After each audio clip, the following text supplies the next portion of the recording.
Good afternoon, my crazy people. How is everybody? Bleep. Hey, guess what? I just got notification that I went live. Good to know. Woohoo! How's everybody doing today? Hope everybody is well. Hi, Darlene. Hey, Stephen. I don't know how many people we'll have in today because I know Victoria and Nana Tink have an auction going on right now. So, yeah, I got that notification too. I'm like, whoops. But I figured, hey, for people that don't want to hang out in auctions, this is the place to go, right? Whoop, whoop.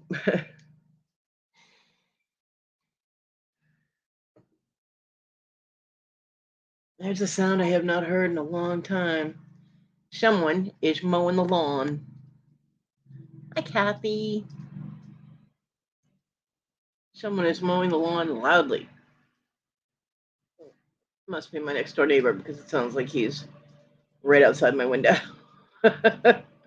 Once again, he's back to excellent timing.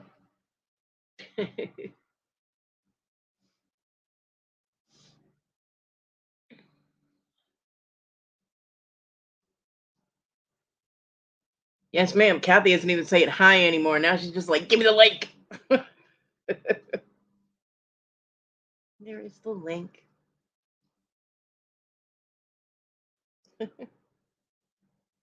Oh, I haven't heard that sound of the lawnmower in months. I almost didn't recognize it. I'm like, wait, what is that sound? I haven't heard that. Hello, my giggle girl. Sound of the lawnmower in months. I almost didn't recognize it. Sorry. Whoops. I'm working at the same time. That's why. Oh, okay. I'm getting the stuff ready for the pantry. Oh, nice. That's the only reason I said link. Sorry, I didn't mean to be rude. No, you're not being rude. I'm just messing with you. I know. Oh, goodness. Wow, my neighbor has such excellent timing. Honestly, I can't even hear myself when he goes past the window with lawnmower. Oh, nice. Then I had to if I could reach my window, I'd put a note on it saying, please do not mow lawn between blah, blah, blah on Wednesday and blah, blah, blah on Saturday. Hey, Darlene. Sorry for all the noise. Oh, no problem. I got a lawnmower on my side. I'm not worried about your noise. I gotta sit down for a minute, though. Holy moly. You're shifting out of the auction, Stephen? Okay. What's that mean? I don't know. Killing me. Holy crap. Because, well, I know Victoria and Tink just started, so I don't know what auction he's talking about. Oh. Well. Hey, Patrick. Hey, Patrick.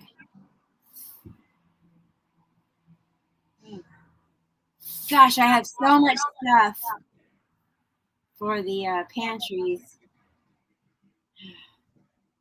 Like, I'm going to have to go there first. Yeah. To load in order to reload the car up with stuff I find in the trash or the dumpsters. You know what I mean?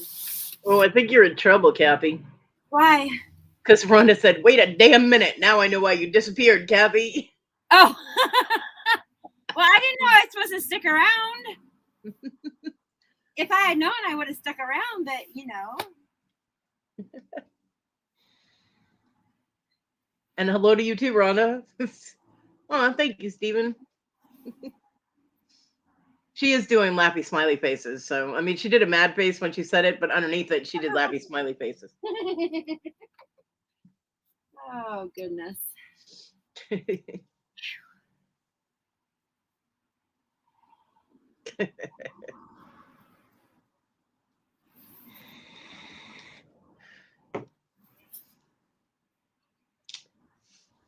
Well, I know Susanna was still going a little while ago. Is she still going? No, she ended at like 157 or something like Oh, that. wow. But then I was Okay. like, oh crap, Cody's on, so I just hopped over. I wasn't thinking about sticking around afterwards. I'm sorry.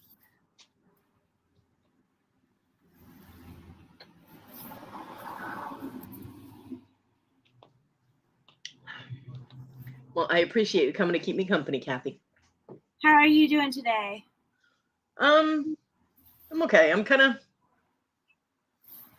well. My blood pressure's okay. My leg is bothering me. My Um, eyes right now are bothering me. They were clear this morning, and I did get 3 pieces of jewelry done. I it's hard to make things and work with a torch when you can't see. So that's been a totally problem. that. Yeah. But last night I got out there. I ended up sleeping almost all day yesterday. Um, and I think the problem with my eyes isn't just allergies. Um, I think it's eye strain. Hey, hotness. And I slept like all day yesterday, and I woke up and my eyes were fairly clear. So I went out there and I worked for about 2 hours. And between last night and this morning, I got like 4 things made. One of them didn't come out, but the other 3 look okay. So um, I still have to set stones in them and things like that, but the solder is holding and it doesn't look all junky, so I'm pretty happy with that. That's good. Yeah. Yeah, I've got to do something about my eyes. I need to either go to the eye doctor and get, you know, prescription glasses instead of the crap I find out of the dumpsters just as reading glasses because my eyes are getting worse. But I Yeah. do know what you're talking about, eye strain. Like I stare at my phone or my computer all day long, all night long, on all these lives and everything. Right. I considered having LASIK, or LASIK, whatever it's called. But I don't want to spend the money if I'm gonna have to have it redone again in 10 years or 8 years or whatever. And we have Yeah. cat eyes in my family, so I think what I'm gonna do is as soon as I feel more comfortable about going into a store or whatever with other human beings, Right. then I'm gonna go get glasses that work Right. because Hi, Wes. this isn't Hi, working Ted. for me. The president of your fan club is here. Hey Wes, And look, I didn't have to look. I know, and Ted is here, and Amy is here. Hey Ted. Hey Yeah, well, Amy. I mean, I have prescription glasses, but the prescription, I mean, I got these like 5 or 6 years ago, so Yeah. I hardly ever use them, and I really should be using them.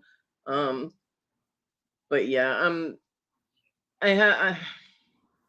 So I have a few things that I made that should be okay to sell because I mean I made a couple of things and they just aren't up to any kind of quality. I mean I would barely wear them myself. They came out crappy. Um, and I'm just no, I wouldn't even show anybody. Hey, look what I made. You know what I mean? Mm-mm. Well, I mean, I get what you're saying. I do. Yeah, I do. Yeah, But but somebody else might like it. no, I won't. I get Nope. you. Nobody's even You gonna ever don't see want to it. put your reputation out on the line with something that you aren't comfortable Yeah. showing. Yeah, I totally get that. Yeah, no, nobody's ever even gonna see it. So, but the few things I was actually, I happened to look up when I was trying to figure out what I wanted to do. I looked up and saw the hat that Robin had given me, the Star Wars hat. So I made a ring with a little turtle solderable on it. Well, I didn't make the ring. The ring was pre-made, but I found one of my little copper turtle solderables and I soldered a turtle onto it, and it came out really cute. So that I'll have that for sale. But it's Robin inspired. So there you go. Pretty. And basically I used rings that I had bought for this purpose was to solder things onto them and to do metal stamping on them. So I did that. I figure I can't fuck up the ring band if it's already pre-made. So yeah. And I do have other things, things that I found. I mean, and you can't tell me it wouldn't be considered quote unquote vintage because it was mine when I was in high school. So it's definitely old, you know, Right? definitely old. And I have some stuff that, Linda had shipped here that she wanted me to sell and then split with her. Um, Gotcha. so I do have some things. I don't know how I'm gonna do the whole camera thing. Every time I go out in my living room and I try and work, Onyx is in my room meowing so loud it sounds like she's getting stabbed. Aw, poor And kitty. I'm like, cat, shut up. And there's no way I can video from out there. The cat is, I mean, literally sounds like she's dying in here. And I'm like, what are you doing? Well, we listen to Larry's cats die, so. No, she's 4 times as loud as Larry's cat, and she's in a different room. They can hear her outside. I've seen people looking around like, where is that noise coming from? And it's coming from inside my house. Aww. Yeah. And I'm like, what is wrong with you? Talk about separate. Because I come in here and she goes to sleep. Right. I'm like, separation are you kidding? Anxiety. Yeah. I'm like, ugh. So I'm going to have to pull anything that I'm going to be selling. I'm going to have to pull into my room and find a place for it. I have no space here. And just have it within reach. And I'm going to have to do it from in here. But if it's just the pieces that you've already made, that shouldn't take up that much room. Well, like I mean, a little container full. Yeah, well, it's not just the pieces I made; it's other stuff that I'm going to sell as well. Well, I get that too. I mean, it's not a huge amount. I mean, it's jewelry; it's not taking up that much room. It's just awkward. Right. And I mean, I don't even have enough room to set down a can of ham, a little, sandwich thing, a ham or a lighter. I don't have enough space for a cigarette lighter. Okay, there is no room anywhere near me. I get you. Yeah. So I'll have to figure something out, and hopefully I'll be able to. You'll figure it out. Hopefully I'll be able to get that other camera working so it's more clear. I mean, the camera works. It's the mic that doesn't work. It's the volume is very, very low on it, and people are like, I can't hear you. So that won't do any good either. People can't hear me. Ugh, I don't know. It's a fucking mess. But it has to get done. I mean, I have to get. Yeah. I understand. But I talked to my son. Actually talked to me for the past couple of nights. He's been messaging me. He messaged me this whole spiel on how Disney could have made Star Wars so much better if they had just done it a different way. And he went through the whole scenario on how Disney should have done it to make it better. and I'm like, what? I'm like, are you bored? Right. I mean, this came out of nowhere, and he was like, no, I'm just in the bathroom. I'm bored, nothing to do. So, and it occurred to me. I'm like, really? So he's sitting on the crapper and he's thinking about you. Yeah. Thanks for that. Nice. And then he asked me about Netflix, and I'm like, "Aw, that's right. They did. I figured they did. Thank you." Yeah, Darlene, she quiets down if I'm in my room, but if I'm out of my room and I'm out in the living room, well, the studio, and my kitchen, I mean, even if I'm out there putting the dog out, she's meowing like she's dying. So, I mean, there's no way I'd be able to video anything out there. She would be so disruptive and distracting. But, yeah. You'll figure it out. I'm like, Kat, really? Oh, Rhonda said, please tell Kathy to look at her phone. Thank you. Oh, my phone is inside. I'll have to go in and get it. Yeah, her phone's inside. Give me a few minutes, Rhonda. Hold your horses, Rhonda.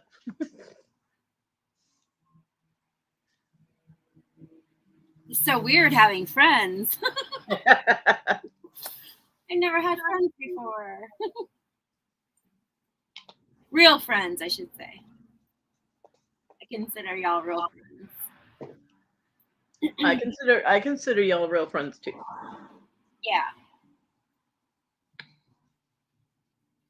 But Yeah, so I mean, I do have the stuff that I have a lot of stuff that Linda had sent here. No, there's some of it that she got from Lisa from Flippin' Crazy that is I believe it's silver plated, but it has real stones in it, and it's really pretty. Um, so I have that. I just have to keep really close track of those items because I have to split the money with her. You know, as shipping aside, I have to split what's after shipping. I have to split with Linda, so I have to make sure I get that money to her.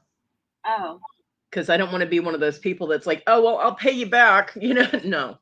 right. I'm not doing that. I am not getting in that hole because it always goes horribly wrong. Yeah, so what, Wes? Yeah, Wes, so what? I flirt with Kathy all the time, Wes. What you gonna do? Now, look, I bought some stuff from, what's her name? Robin. I bought some stuff from Robin that I'm going to send to you in your box. And one of them is a huge chip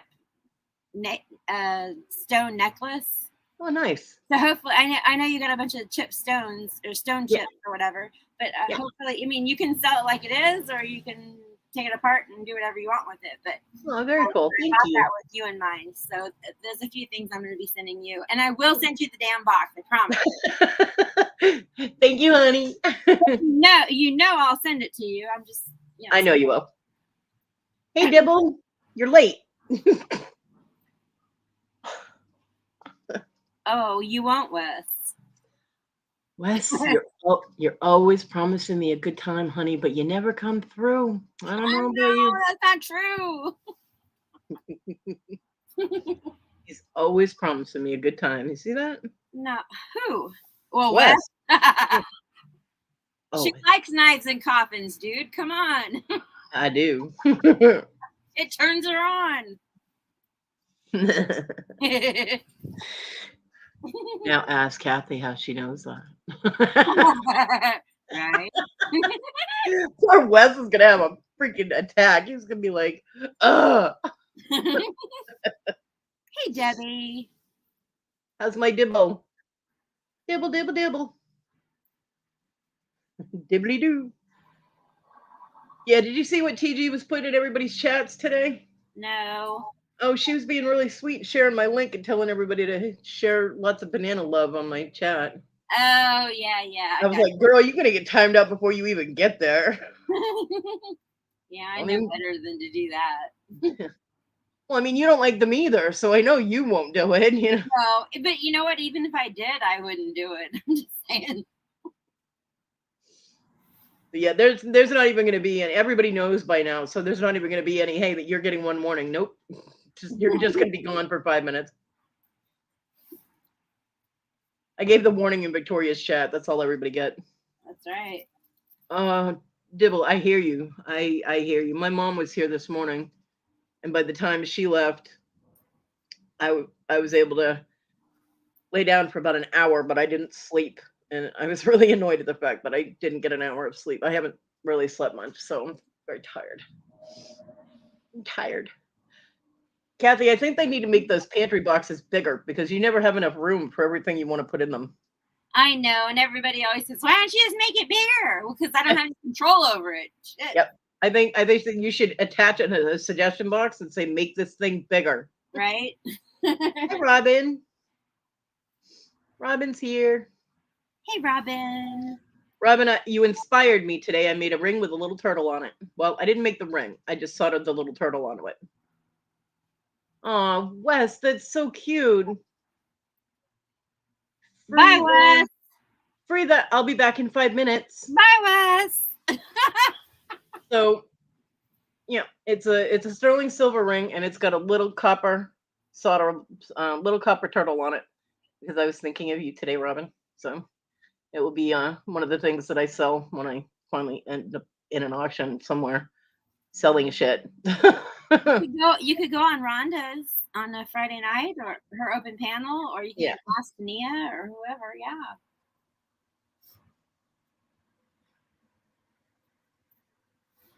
Yep. So, because I was sitting there, my mom was yattering at me, and I couldn't. I mean, she's talking about stuff. I couldn't see her. from where I was, right? Right. And she's all like, "Well, do you need this? Do you need that?" I believe it's a size 10. I'm not sure. I can't remember. Yeah, it's a size 10 because I have a size 7, a size 10, and a size 12 that I worked on, and the size 10 was the one that I put the turtle on. Oh, cool. Yeah. I don't need to hold these.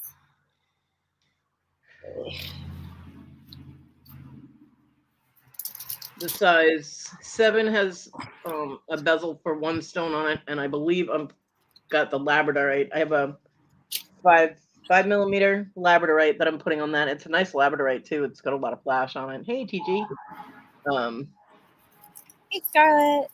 And then the size 12. So far, I've got 2 bezel cups on it. I'm debating on whether or not to put another one on it or just leave it as putting 2 stones on the ring. I'm not really sure yet. But gotcha. I've already got 2 settings for 2 on them. TG, you give Kathy back her halo. Yeah, quit staining it. I can't think of the word.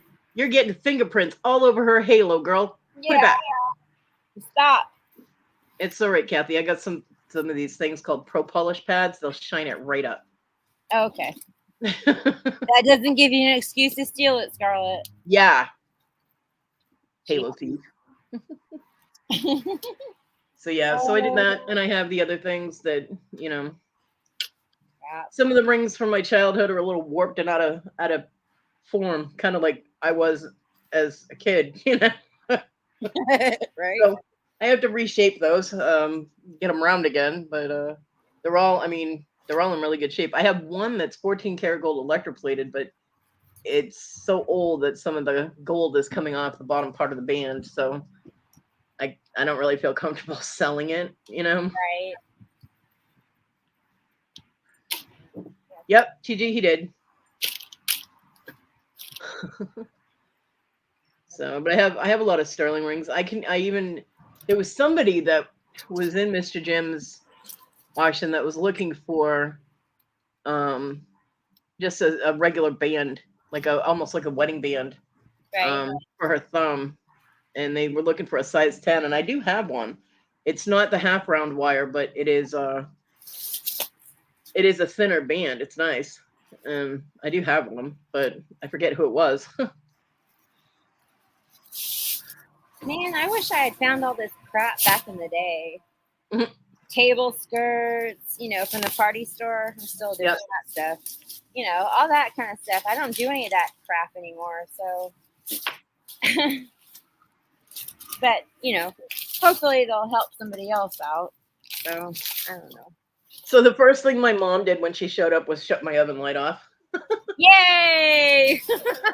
She's like, "Are you sure?" She's like, "Well, where's the button? I don't see it." And she's like looking on the face of the stove where the knobs are. I'm like, "On the top, Mom."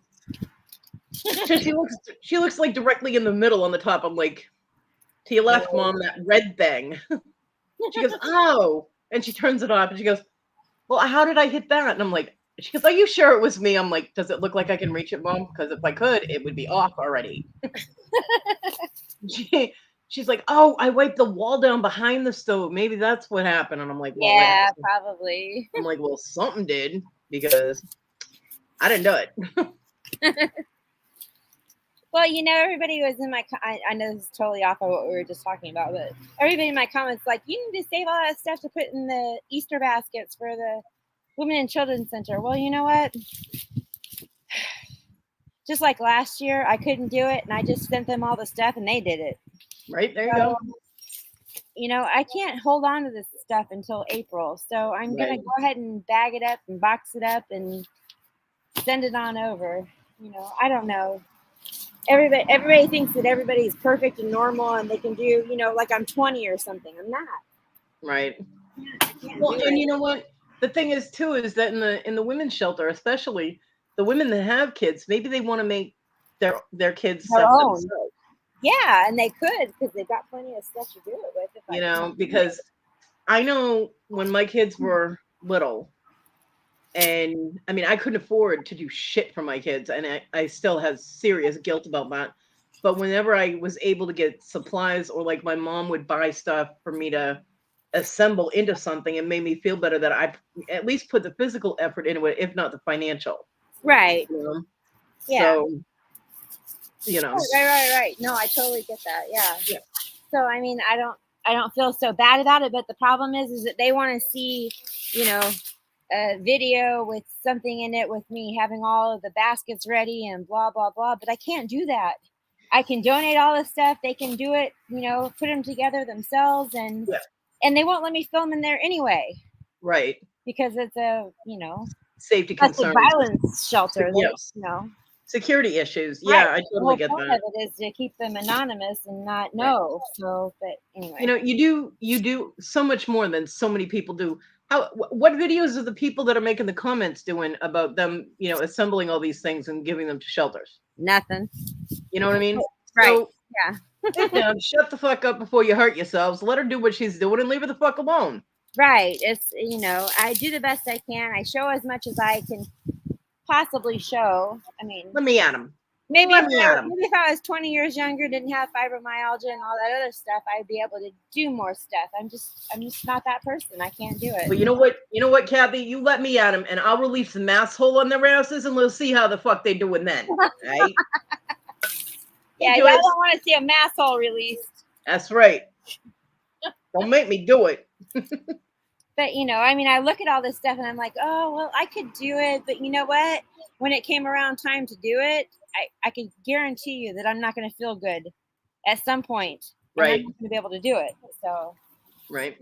I'm only talking it through with you so that I can feel better about myself, that I'm fixing to donate it. Right. Well, too, it also gives them time to figure out what else they might need.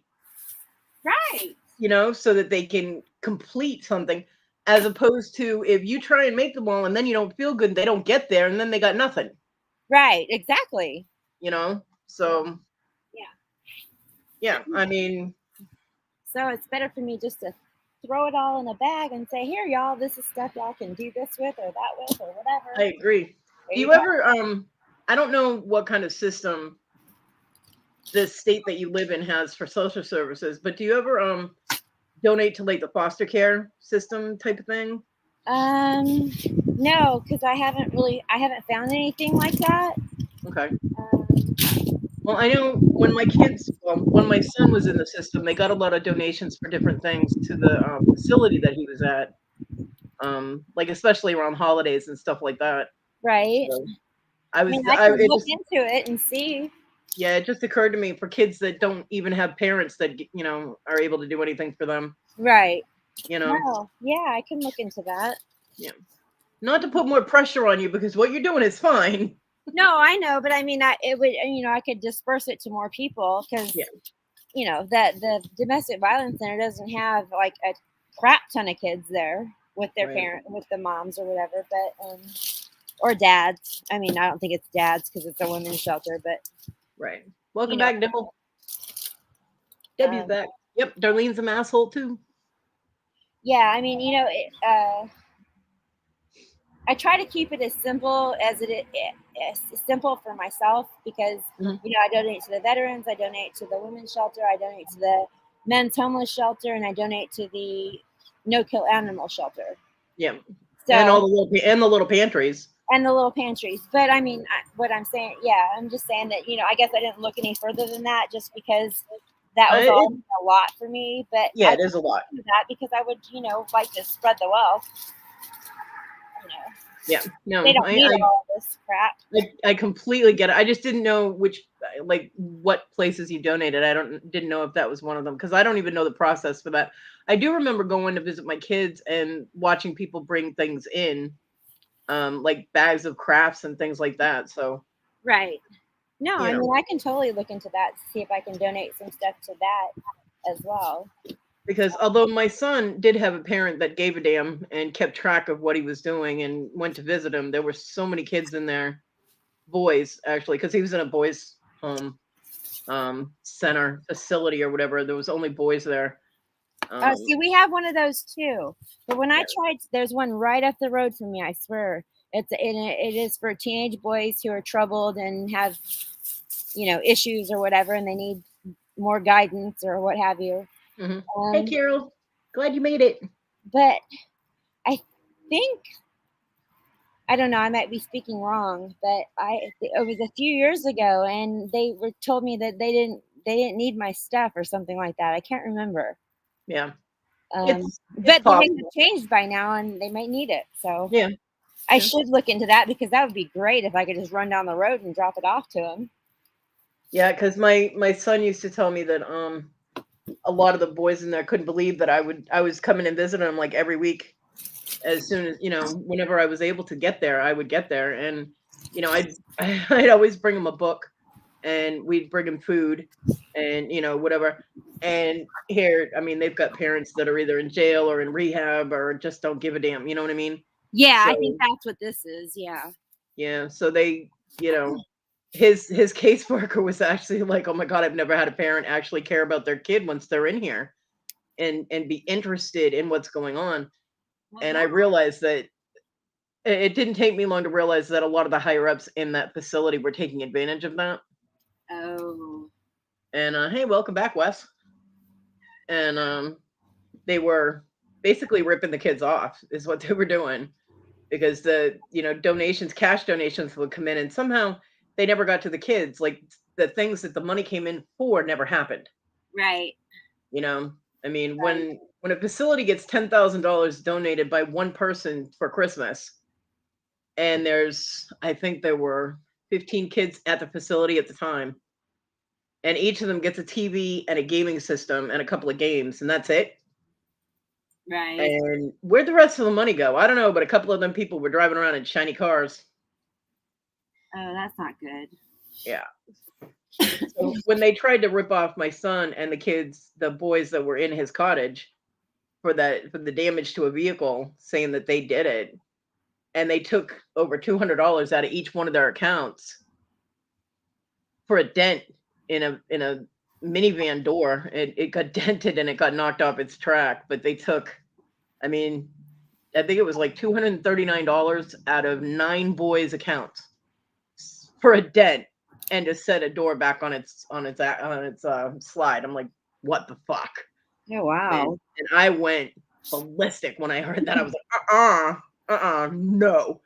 So I went after them for that, and they ended up, at the end of it all, after the news channel called them and said they'd like to hear their side of the story that they were being told. Right. The facility realized it was going to end up on the news. Yeah. Yeah. They gave all the boys their money back. They didn't apologize for what they did, but they did give them their money back. Right.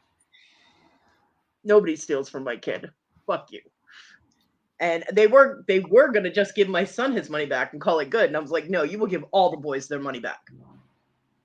Right. And they were like, well, they're not your kids. Why do you care? I'm like, because the people that are supposed to, meaning you, obviously don't. So somebody has to. Well, and the people who are donating think that we're giving money to help. Yep. And you're doing something else with it, and that sucks. Yep. Well, the money that they took was money that the kids earned, because there was chore charts, and all the kids had a chore they had to do, or several chores they had to do. See, I made my kids do chores, and I was a child slave labor, and I was a horrible parent, but the facility does it and gives them money for it. It's okay. So it's paid child labor, because that's the difference. And so, I mean, my son had a good $350 saved up. I mean, he had a lot of money saved up in there. A lot of the boys did, because they were saving up for the after Christmas sale, so right. they could get better deals on stuff, because none of these kids were stupid about money, Right. And the facility went and took almost $240 from each one of them. Oh, wow. To pull a dent out of a door and put the door back on its track. Yeah. That's a nothing job. I've hung out with enough mechanics to know that that's nothing. Right. So, and they were going to keep the other boys' money, and I was like, hell no. I was like, you'll give everybody their money back, or I'm going right to the news channel, and my son and I will go on camera. Well, my son probably wouldn't have, but I would have. Right. I was like, that's not right. Well, I'm sorry. Go ahead. So they did give the money back, and every boy in his cottage, including the kid that had already left, he had aged out. So he had already left like the week before. I was like, yeah, you find him and give him his money back. He came back and they gave it to him, and he went and talked to the guys, and he thanked my son. Told my son to thank me for getting his money back, because being on his own now, that really helped. Yeah. So. Well, I see the boys out there playing. That they have a basketball court on the premise. Mm-hmm. It's not a very big place. I mean, you can actually, when the lights are on, you can kind of see the dormitory type place that they live in. And, I would imagine there's maybe 25 to 30 boys that live there. Yeah. And they do have basketball courts. And when I'm dumpster diving in the Aldi's dumpster, they watch me while I'm over there. I can see them playing. But they do have they teach them how to grow their own food, because they do grow food, and they have to go and take care of it and glean it for their food and what have you. Right. So they're teaching them a lot of good stuff. Yeah.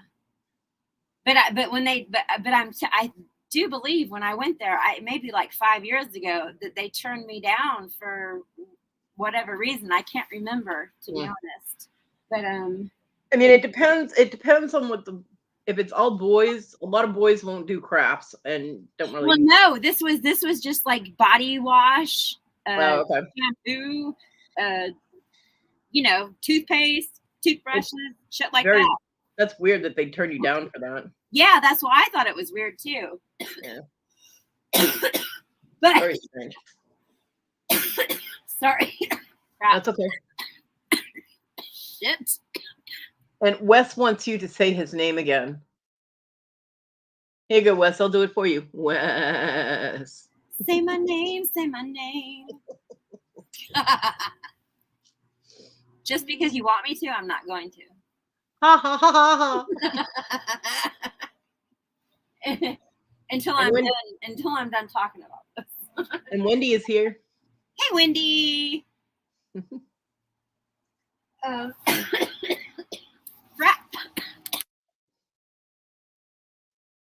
Crap is what I do if I cough too hard. Yes, Wendy, how's my little Brit? I know you guys were live the other night. What was it? Oh, it was like almost time for Mr. Jim's auction, so I couldn't get distracted. But then I was like watching Mr. Jim's auction for like an hour and a half, and I felt so horrible I had to lay down, so I missed most of it anyway. I was there for part of it. Sorry. What I was going to say is I've got like party stuff, and I know I see them out there with the picnic tables and the basketball courts, and they do have parties and stuff. Yeah. So I was thinking, well, why wouldn't they take that, to have parties? It's just blankets, happy birthday shit. What's the matter? Hold on, I'll highlight it for you because I. Okay. Thank you, Kevin. I'm so glad you found it. I was so worried about the fact that I couldn't find it. Don't you hate it when that happens? Yeah, I do hate it when that happens, man. Look it. I'm glad Kevin found it.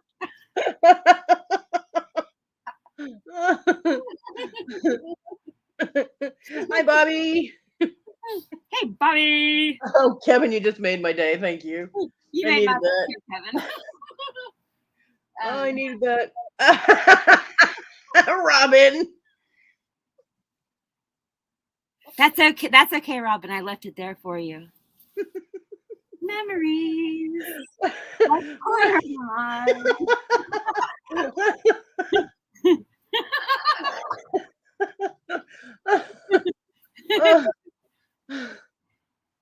You go, girl. Make some cash off that bra. Hey, you're a pretty big deal. That bra could go for big money. Because I can guarantee you Wes will outbid every motherfucker in the room. Did you see what Rhonda said? Okay, we got to highlight Rhonda too. I was highlighting everybody else selling your stuff, so here you go. Y'all, those are worth money to some people. Wes. Wes is like, hold on, I got to go to the bank.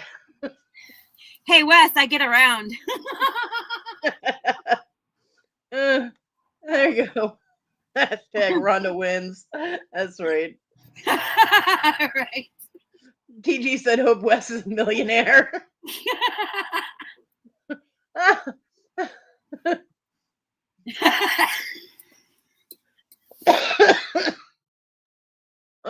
Y'all are going to kill both of us. What the hell?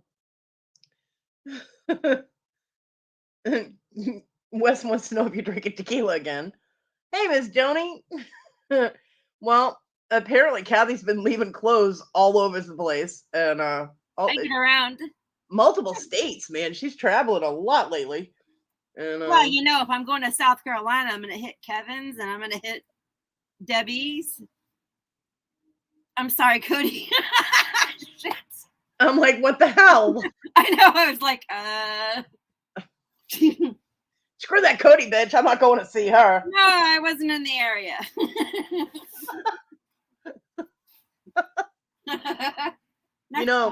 Next time. But what Kevin said about you leaving an earring there reminded me that John got busted cheating on me because of a charm. He had bought me this little tiny sterling silver bear, right? And joking around, he put it on his nipple ring. And he's wearing it around. He forgot he was wearing it. I didn't forget he was wearing it, but he forgot he was wearing it. And he went off to do something that he lied to me about where he was going. And 2 days later, I was like, "Can I have my bear back?" And he was like, "What?" I was like, "Can you give me the bear charm back? You were wearing it." And he goes, "Oh," and he goes to get it off of the nipple ring, and it's not there. And he goes, "Huh?" He goes, "I guess I took it off." I'm like, "Really? Well, where is it?"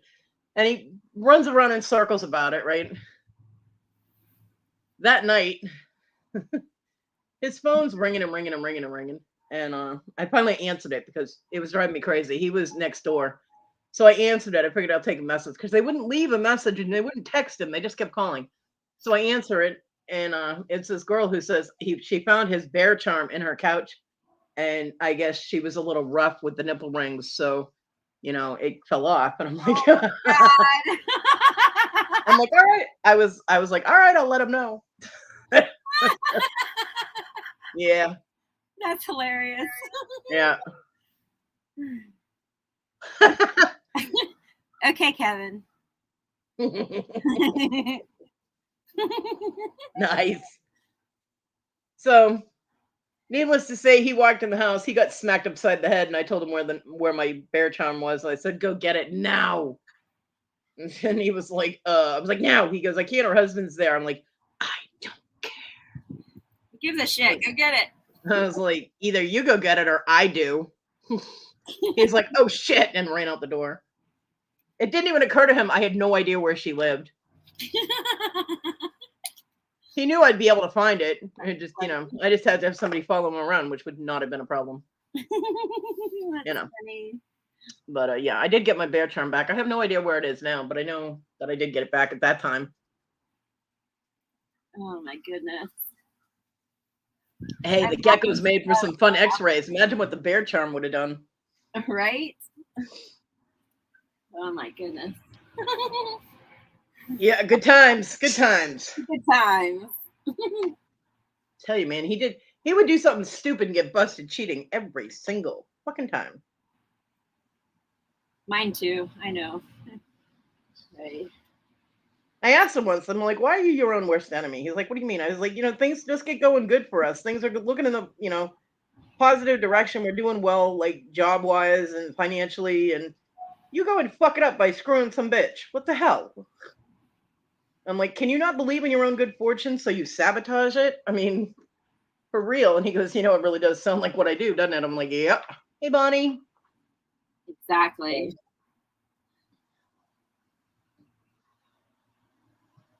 Happy birthday, Mookie. Who, Mookie Pookie? It's her birthday? Happy birthday, Mookie Pookie. Happy birthday, Mookie. Wes said, "Hope you're lurking." Oh, Wes.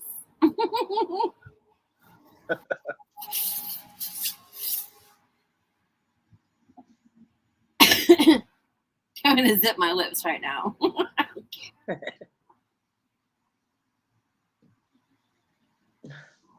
No, but I'm totally thinking about taking the happy birthday stuff over there. There you go. To that boy's place and see. Yeah. And ask them, what kind of donations will you take? Will you take, this or that? I mean, because I like to spread it out and share it out, because I know there are so many homeless people in the shelter that I donate to. Because you know, I live on the outskirts of a big city. I don't live in the inner city where the things are worse. So it's not like I have a ton of options. Hey, and Susie. To be honest, Susie Woozy is here. Huh? Susie Woozy is here. Hey, Susie. I'm not going to drive into the inner city. People get shot driving down the fucking road down there. No way. I'm sorry. I just can't do it. You said that so sweet. Hey, Susie Woozy. Whereas Wes, you were like, hi, Wes. Everybody getting more love than Wes today. Wes, I love ya. Well, except me. She's not going to come visit me if she comes to South Carolina. I will come visit you. Jesus. Well, now it's the pity visit. I don't want it. No, it's not a pity visit. Crap.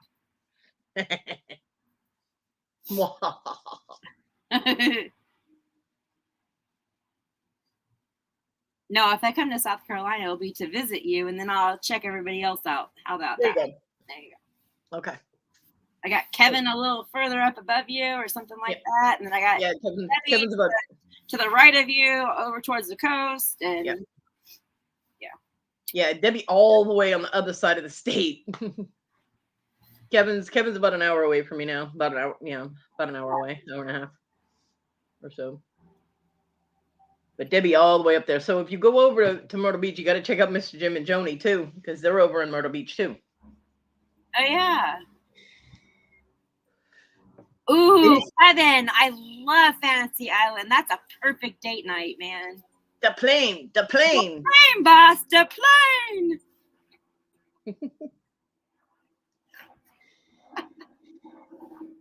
Yep, Debbie and Miss Joni, both in Myrtle Beach. And I don't mean date night. I mean, friend night. Too late. Freudian slip there, Kathy. Yeah, I guess so, a little bit. My bad. Don't forget, though, anybody that goes to visit Miss Joni and Mr. Jim, your pockets were already full before you got there. Okay. I tell them both that all the time. I'm like, I'm going to help you. I'm going to show up and help you clean. Just remember, my pockets were already full.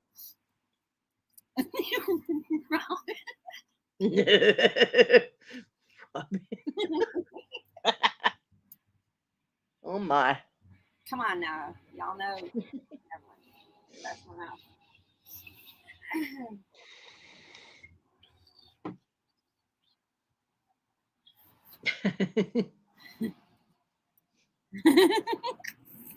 That's right. And every time I say that my pockets were already full, Miss Joni is all like, when can you get here? Hey, it's not the size of the wave, it's the motion of the ocean. I'm lying, but I love that. I'm lying, but hey. Hey, it makes you feel good, then it makes me feel good. Hey, even a toothpick can do a hell of a lot of damage in a hurricane, okay? That's right.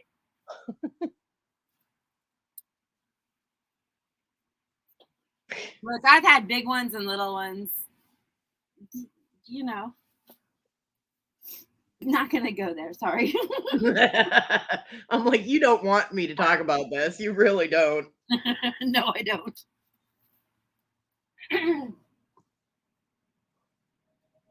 Wes, no picking on Victoria and Todd when there's no possible way she could be here because she's doing an auction right now.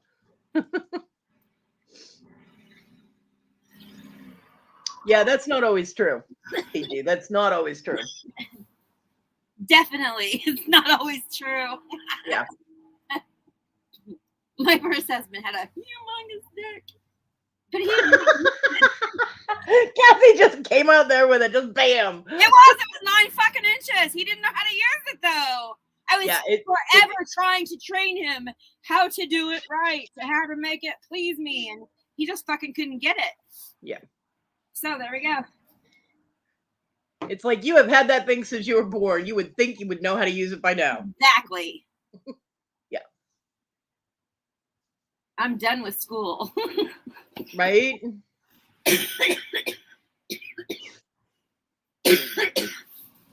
When you have to go get an animal trainer, there's a problem. Right.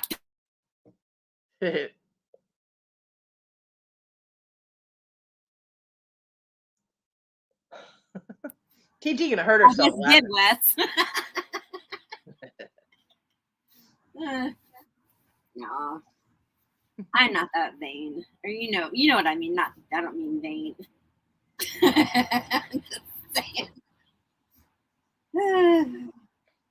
Hopefully he knows how to use it now for his next wife. So I don't know. I don't know. Does she smile a lot? Because if not, then the answer is no. I don't know because I don't know them, but yeah. I'll tell you. Yeah, so something worked. When I lived in Lowell, there was a guy that was, everybody was always, oh, he's so awesome in bed. And he was a male hoe. He was such a whore. And he didn't care who it was. They were with somebody or not with somebody, whatever. And they were always bragging about how big he was and how awesome he was in bed. All them bitches were lying. All of them. No, he was big, but he didn't know what the fuck he was doing. Right. Horrible. I was like, what in the hell? I'm like, either you stop trying to drill for oil because this is not an oil field, or you get the fuck out. And he was just like, what? I'm like, get out. Yeah. I was like, no. Oh, Kevin. we shouldn't even be talking about size because never mind. So just because it's big doesn't mean it's better. But that's right. If you're good with your tongue, we're all good. But it does have to be large enough for you to feel it. So right, but if you can do things with your, I'm just saying. Well, Robin, you're able to select a size, so that works for you. I have a big one too, Robin. Want to compare? I have a pretty good sized one that's purple with a butterfly on it. Woohoo!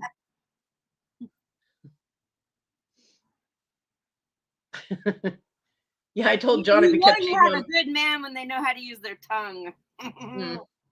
Just saying. And that's all I'm saying about that. Right.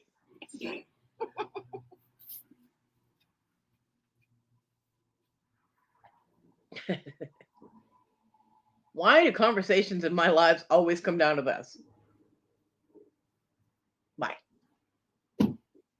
Oh, because it's fun. That's why. Never mind.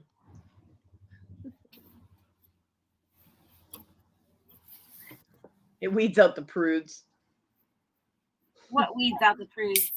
Talking about stuff like this. Oh, come on. We're all adults. I hope.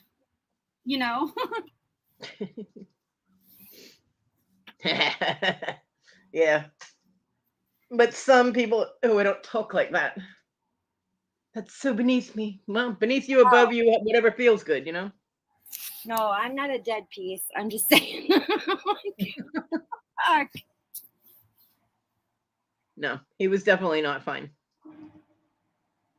No, my first husband, I was his first, so. Anyway. But I tried to train him. I tried to say, hey, look, come on, let's do this. Let's, come on. He didn't want to hear it. Yeah. So, anyway. And I didn't think I was asking him to do anything above and beyond, I knew how to do what I needed to do. Right? I'm just saying, I know how to lick a lollipop. I'm just saying. 1, 2, 3, crunch. No. That's not how you lick a lollipop, but okay. That's how the owl licked it. Yeah, but we're not trying to get to the center of a Tootsie Roll Pop. We're just... Hi, Jesse. Good timing.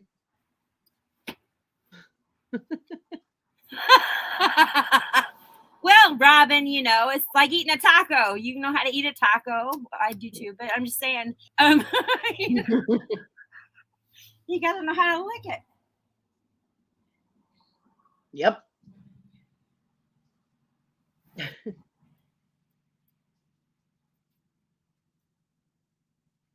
Got me a case of lobster. Oh my God, Kevin cracks me the fuck up.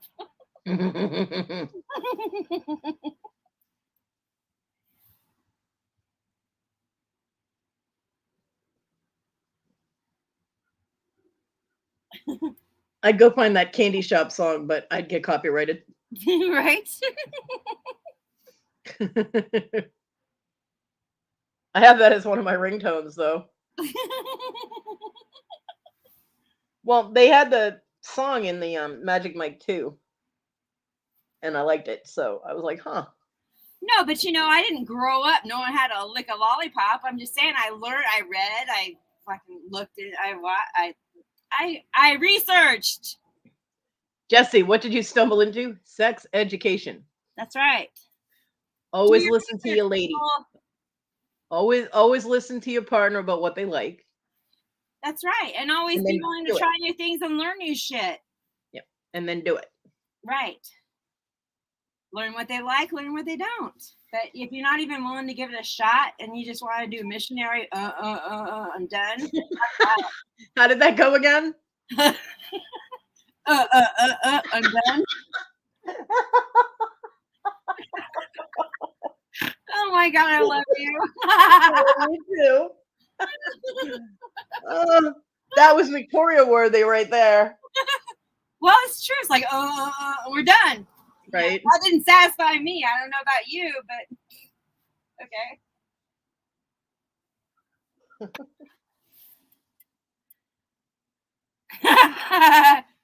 Red tube. I know what no, I don't. Never mind. Well, I'll tell you, one thing that really pisses the guy off is when they're done and you break out the toy because you have to finish yourself. Right? And they're like, what the hell? And I'm like, well, if you paid attention, maybe I wouldn't need to do this for myself. And then they lay there and stare at you. I'm like, dude, help out. Right? You got hands. Use them. Do something with it. Sexually selfish people piss me off. I know what it is, Robin. I know what RedTube is. It was a porn site. Eric is just over there. Eric is over there visualizing his own little world there. Whipped cream, good. Whipped cream is sticky. It leaves sticky residue. Never mind. So I've heard. Yes, but it's fun. That's true. Pudding. I'm just saying. Never mind. Alcohol burns, though. Never use alcohol. No, not alcohol. I'll never look at Peachtree Schnapps the same again, ever. Kathy, all you have to do is say yes 50 times. Yeah, if we're lucky, it would take 50 times. Usually it's 10. Oh, good heavens.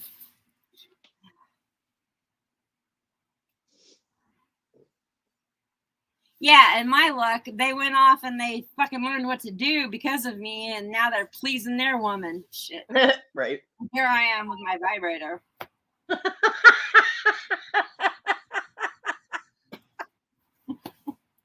I love you. And there it is. Well, bam. John actually wanted me to talk to one of his little whatever they were, and give her instructions on how to give a blowjob. I'm like, are you serious right now? We are friends, and there are certain lines that will not be crossed, and that is one of them.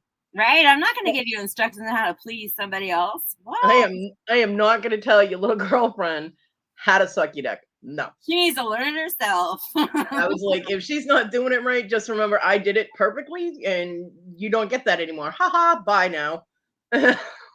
Right? Yeah. Exactly, Chi-Chi. Wendy blows up vibrators. Don't let Wendy anywhere near them. She blew up her vibrator. Kathy loves Bob. True love forever. Right?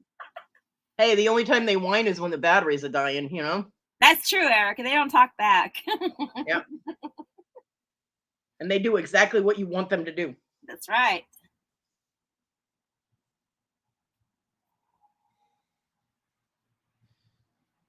Yeah. He actually took that girl to Pandora's box and went in and asked them if they had a video on how to get blowjobs. And they're like, it's called our porn section. Oh crap! This my laptop's gonna die. I have to get my phone. Okay. So I'll be right back. And every single employee in there was looking at that girl like, "Are you serious right now?" Yeah.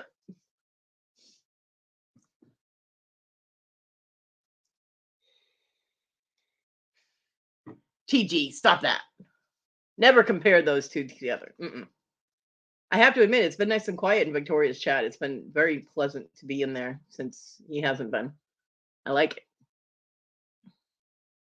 No more ominous feelings of, ugh. Yeah, well, I have tendonitis, Kevin, so, you know.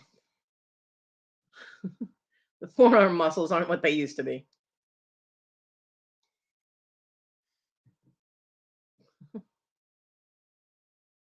She did, Bobby. Yep.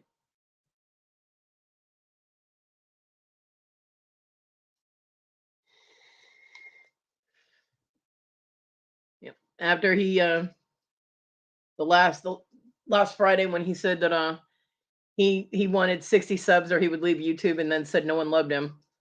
Yeah. The plane, boss, the plane. It's just one big fantasy. So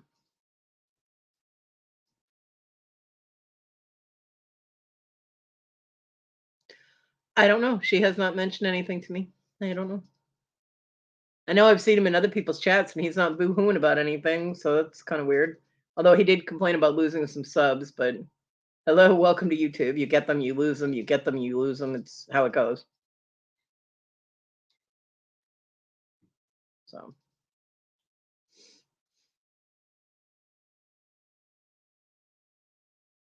are you up?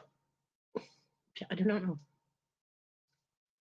It's been nice without the dread. It's almost like a PTSD syndrome at this point. It's like if I go in there is, you know, but now I don't have to worry about that with Victoria, so it's a nice pleasant place to hang out again.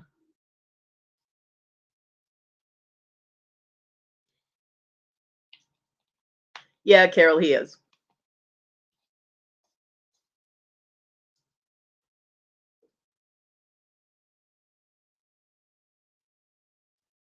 Well, Debbie, I think a lot of people were letting her know that they were listening, but they weren't participating. And, you know, he was just not making it a fun place for them to be anymore. So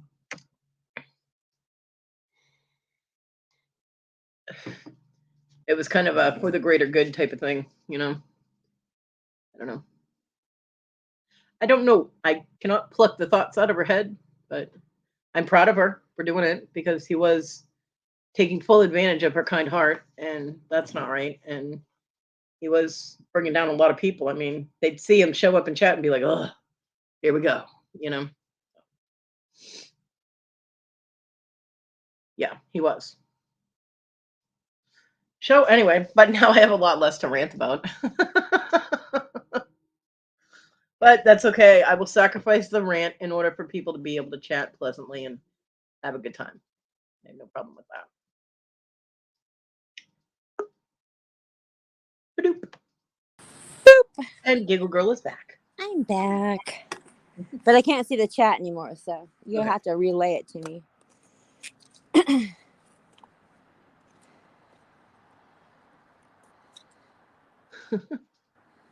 No, we're just talking about how Victoria blocked Jeffrey. Oh, yeah. And it's much nicer now going into our shows and not having to be wondering when he's going to show up, or when he does show up, go, oh, here we go, you know? Right. But It's you know what? He's fine in every other fucking chat right now.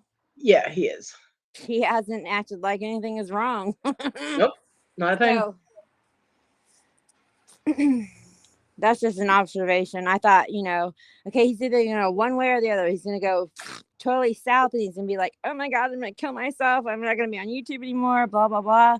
But yet here he is acting just perfectly normal in every other chat I see him in. Or actually, I don't, because I blocked him. I blocked him before then. Well, so Kevin, I don't see it. If he actually was, then no. But I personally think he's full of shit. So, you know what? If it turns out that someone can prove to me that he's not full of shit, then I will apologize. But I'm running with whether he's full of shit or not, he gave me a lot of anxiety with his stuff, so I blocked him so I didn't have to look at it anymore. Yeah. Doesn't mean I don't like him, I hate him or anything like that. You know, I wish him well, but if you bring me anxiety, I'm gonna make sure that I do something to remedy that I can control, and blocking him is what I did. And Kevin, I asked Victoria if she wanted me to stop messaging her while she was on her shows, and she told me no, because when I text her or message her, it's to help her with something. I don't know what other people are doing, but most of those times that her phone's going off, it's not me. It's aviation fan. I'm just saying. Yeah. Yeah, usually it's Georgia. I texted her once this morning only because there was somebody in there and she was like, oh, hi, how are you? And I was like, Victoria, check and be sure before you give a wrench out that's a troll. So don't be willy-nilly handing out the wrenches, just to say. And then that was all I sent her. There was somebody in there. I can't remember who it was, but I was just like, just be careful. That's a troll. Maybe it was yesterday. I don't fucking know. But anyway.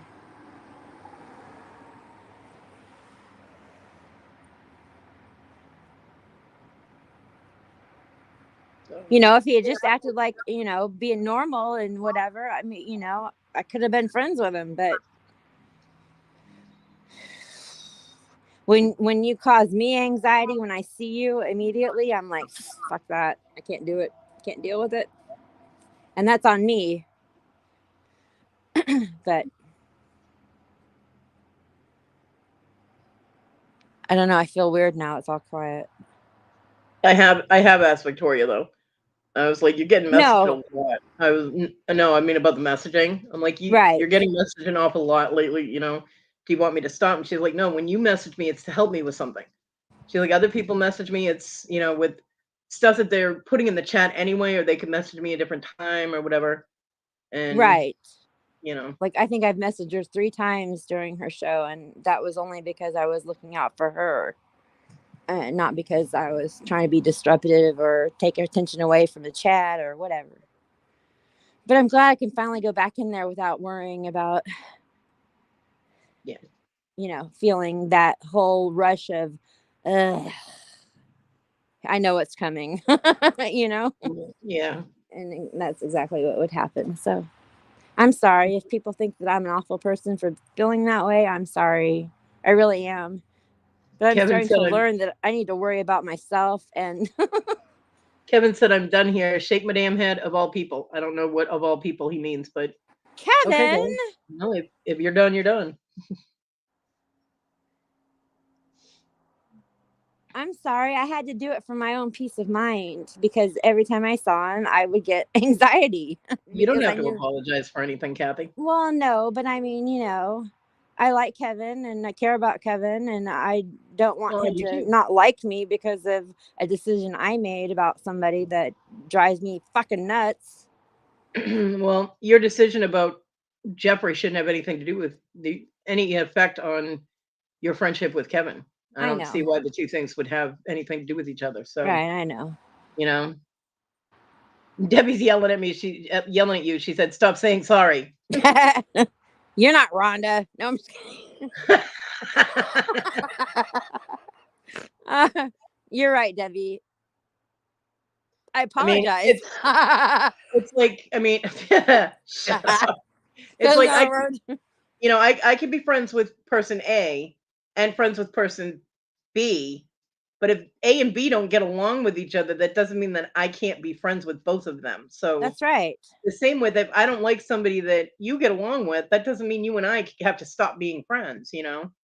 Right. You So don't see me saying, "Oh God, I'm leaving your auction because Jeffrey showed up." No. yeah, I no, don't see him. Y'all say hi to him. Whatever happens. But right. I don't interject anything in there. Yeah. Bobby. Here you go. This is what Bobby said. It takes a lot for me to block somebody. It really does. I only have 2 people blocked from my channel, or from me, you know what I'm saying, blocked, period. 2 people. Him and Well, someone else that I'm not going to name, and I know Kevin knows who it is, I'm sure. But so Bobby said, and Kathy just wants to be sure she can get her earring back from Kevin.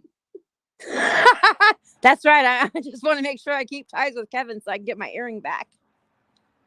Plus, we're going to watch. And Eric, I'll go we're on going to watch huge, Fantasy Island. and Eric, I'll go on huge rant bashing anybody I want. They can go on rants bashing me if they want. That's on them. No, It's been I'm not done. bashing anybody. I am not bashing anybody. Whoever he is, there's something different about him, and I understand that because I'm different. I have weird quirks because of my autism, and I don't get shit right away, and I don't, that's the reason I say I'm sorry a lot, is because I worry that what I said is not appropriate. You know what I'm saying? Maybe Yep. you don't. A No, lot I of get people what you're don't. saying. A lot of people don't understand me. So No, I get it. but when I get to the point of feeling anxiety the minute I see a name pop in the chat and they start talking, and I'm like, oh God, I know what's coming. I gotta go. I can't be there because it'll cause me anxiety, and that's on me. But don't be mad at me for it. It doesn't mean I don't like that person or care about that person as a human being or anything. That's not it at all. Yeah. I just don't appreciate the behavior that they're displaying at the moment, or every moment that they're there. And I'm currently not bashing him or ranting about him. So Right, and neither am I. I just made it public that I blocked him because yeah, it caused me anxiety.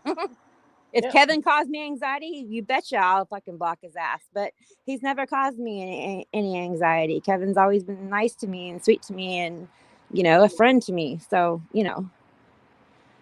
there's only 2 people that cause me anxiety right now on YouTube. And she blocked one of them motherfuckers. I blocked both of them. Oh, there you go. Oh wait, you were talking about Wes? No, he doesn't cause me anxiety. I love No, Wes. I was talking about Jeffrey. I know. Oh, wait, you were talking about Wes. What's on Kathy's mind? No. Better watch out, Wes. You next. No, I would never block Wes unless he became weird and obsessive. I wouldn't. Yeah, No, although already been there.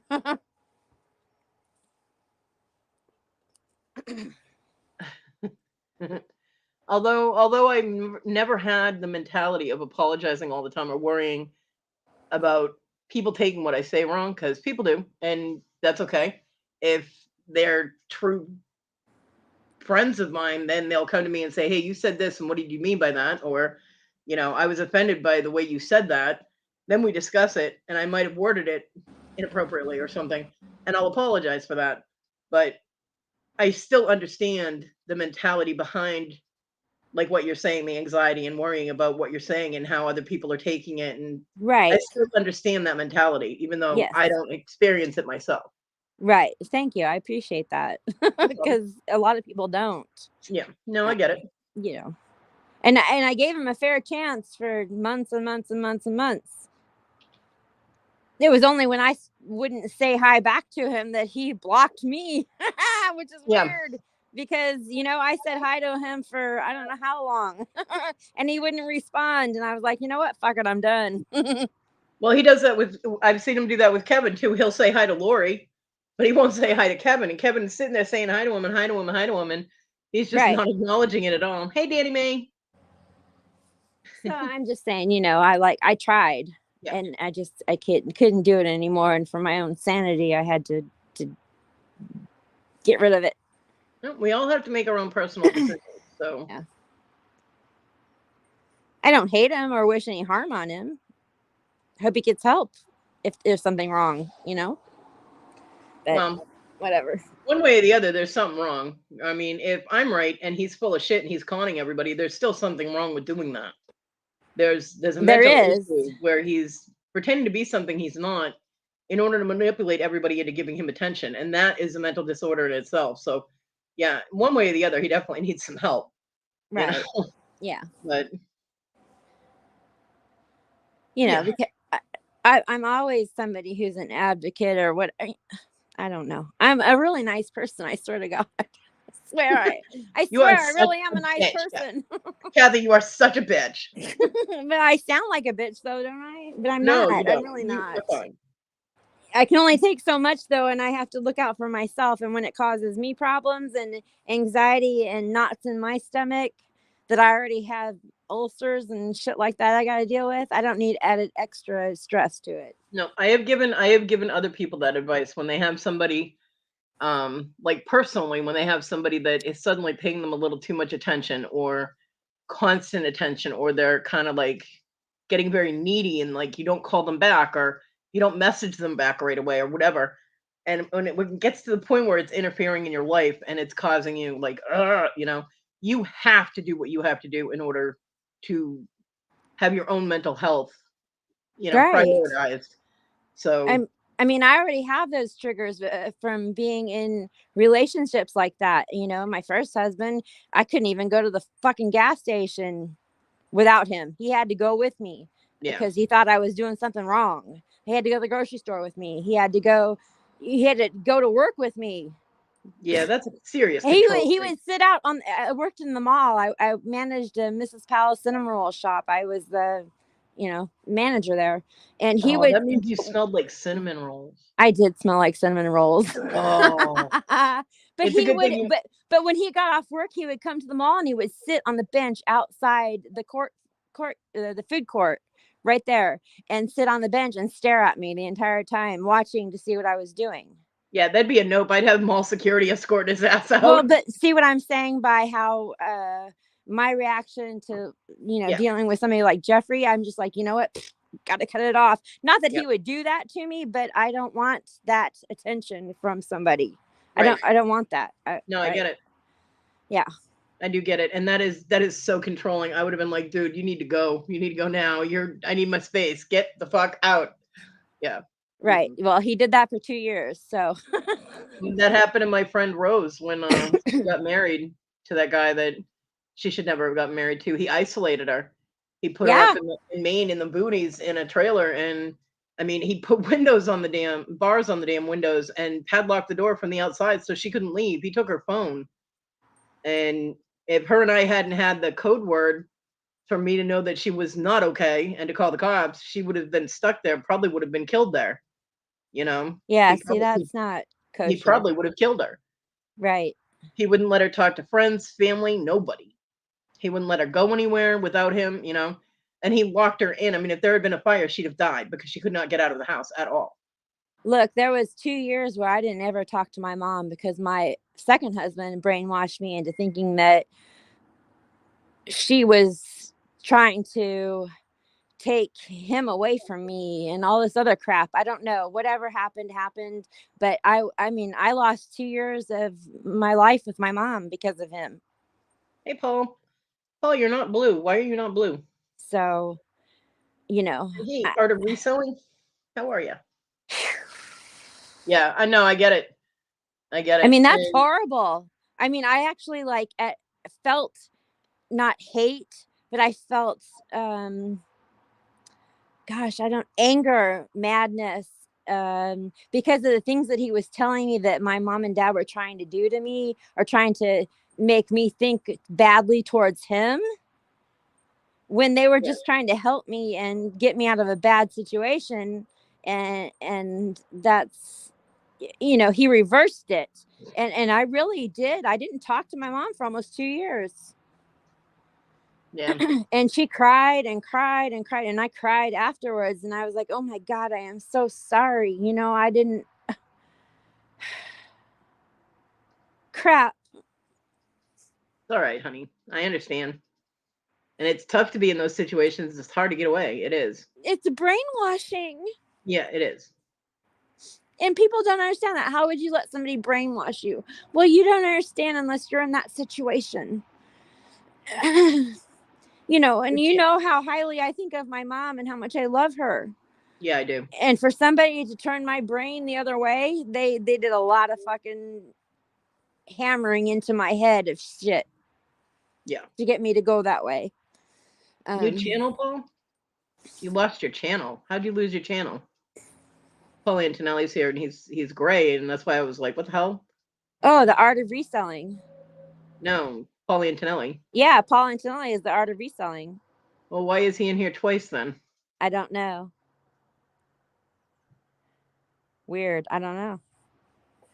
I know that he changed his channel name to the art of reselling.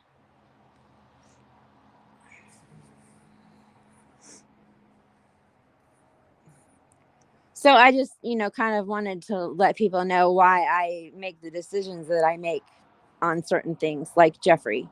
Yeah. You know, I don't think he's a bad human being or anything like that. He's just a little messed up, but I wasn't going to let him affect my mood and my feeling and everything. So I had to get rid of him by blocking him. Yep. And you know what? You actually don't have to justify yourself at all. I know. Don't. I know I don't. I understand the compulsion that makes you do that, but yeah. honestly, I mean, in all retrospect, nobody has to explain their actions at all. You know, I mean, you might have to explain them to him if he ever asked you, because, you know, it was him that you blocked. So the only one that you would actually have, only one that you, I won't say would have to, or that you owe an explanation to, but the only one that would possibly be entitled to an explanation would be Jeffrey. Right. I just didn't want my friends to think that, God, you're such a bitch. You did that. Because they don't feel the same way that I do, but they don't know me and what I've been through and what I have to deal with internally. And that's how I dealt with it. So everybody's different. And, you know, I'm not a bad person. I don't hate anybody. I just. There, see? What? Darlene said, we love you, Cabby. I love you too. Yeah, no, I totally get it.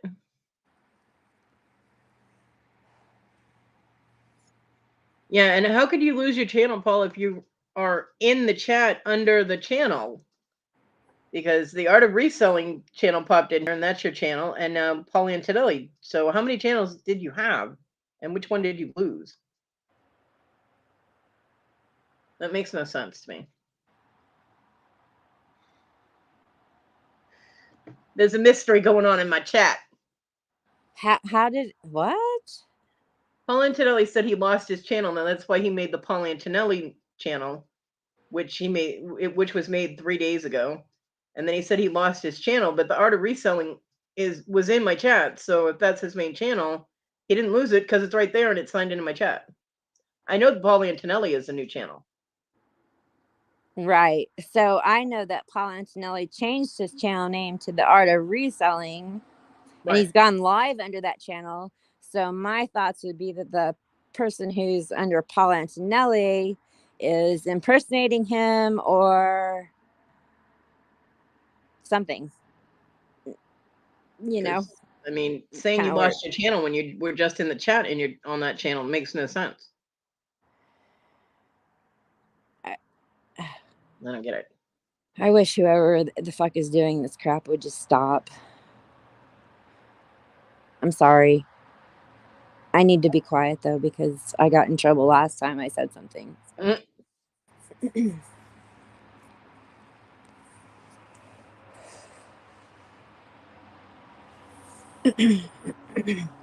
Yeah, because the Art of Reselling, Paul's channel, has been around since 2007. And that's his channel. He's been on YouTube for 15 years. That's Paul Antonelli, the one I know. And then the new one was made, the just Paul Antonelli was made February 13th, although it's got all his hashtags and his link tree and all that. So I'm not saying it's not Paul, but I don't understand how he said he lost his channel when his channel is still Right. active. Gotcha. I get it.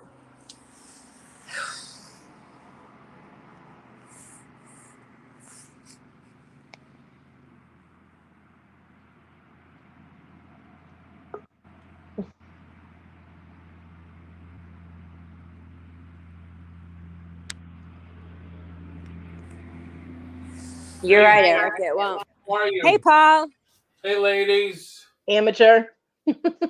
Amateur what? What do you mean? You're echoing. Am I? Yeah, a little bit. A little bit. My mic's way the hell over there. Is that better? That's better. How are you? Good. How are you? Groovy. Good. How are you, Kathy? I'm groovy. How are you? You're gravy? Groovy. Oh, groovy. That's cool. Yeah, I know. I just I changed everything to the art of reselling, but I have Right. six channels. I didn't lose it. I was just being weird. Oh, okay. Gotcha. Because I was like, that doesn't make any sense. The art of reselling's right there. How did you lose it if you signed in? Right. Don't do that to me. Give me a headache, Paul. Gotcha. Yeah. Hey, how's the weather in your people's neck of the woods?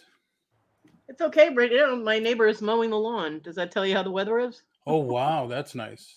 I don't know. It's 5 degrees this morning, and today it's 40 something, 49. Damn. It's currently 64 degrees here. Yeah, it's 77 here. Shut up, Paul. Nice. It's gonna be high 80s. Yeah, this shut week. up, Paul. Yeah. Hey, no, it's It's cold. yeah, I'd rather have some variation in my weather. Well, then you need to move back up north. I'm trying. I am trying my best. I am trying, but I heard there's this huge storm that's moving across the country and gonna hit Tennessee, the Carolinas, and everything else. Right. So I was just wondering. Well, we're supposed to have above average temperatures the next couple of days, and then it's going to drop back down again, which is why I complain, because my fibromyalgia and my arthritis and everything else I got going wrong with my body doesn't like the temperature changes that quickly. Yeah, I know what you mean. So it's kind of like a ugh. But I just wanted to come in and say hi and explain, because I can definitely talk faster than I can type. Yeah, I agree. Right. Thank you for clearing that up, because I was like, wait, what? Oh, no sweat. No sweat. Don't do that to me, Paul. I know. You know me. I wouldn't. But You know, did. though, you know, the bad thing is now every time I see your name and your face and your little screens on YouTube saying you're out, the only thing I can think is a Domino's pizza. That's funny. And it takes me a lot not to get onto the website and order one. My mom actually saw the pizza box, because for some reason it fell down behind the shelves that I have in my room, and I forgot about it. My mom found the pizza box. She comes out and goes, "I thought you were broke," and I'm like, "Wait, I can explain." Yeah. I'm like, "Oh my god!" Paul bought it for me. Yeah, I just because I did have one of those, like I was telling you once before, and I did remember that it was really good. Yeah. 6 channels for one personality. Yes, Wes. Don't forget, Wes. I've been on here for many years, so since different YouTube channels started. for different venues. It's all marketing. He said one for each personality. It does, doesn't it, Rhonda? Pizza sounds so good. Yeah. And Rhonda, the one, what was it called again? The one that you like, because you had it from memory. You were saying it, you were spouting it right out. Oh, the pan pizza with garlic parmesan sauce. Yep. Chicken, mushrooms, and spinach. Yep, the pan. I had that, I think, the month before you that we were doing it, that your birthday. Mm-hmm. And I do remember it was very good. They made it very good. Yep. And sometimes I even have them throw in bacon if I'm feeling salty. Salty. Sorry. Well, it depends on how my mouth is feeling because the I get you. The bacon on pizza is usually very very hard. Yeah. So it depends on how I'm feeling whether or not I want to go through that kind of pain. But every once in a while, you just gotta have bacon, no matter how much it hurts. Right. So. Very cool. Very cool. Yep. All right. Well, have a great night, everybody, and Thanks, Paul. I'll see you soon. Alrighty, have fun. Bye, Paul. Bye. All right, well that cleared that up. Yeah. Now I got to go back up and give the other channel the Paulie Antonelli one a wrench because I know that's him now. Choice: add moderator or hide user on this channel. Would I do that? No. Aside from bots and trolls, I only have one person blocked on my channel. So Right. That's what I said. I only have 2 people blocked, and don't forget to use soap, TG. wash that ass. Yeah. Oh, go wait. wash your ass. This is from Susanna. Wait, hold on a second. Susanna. Wash that ass.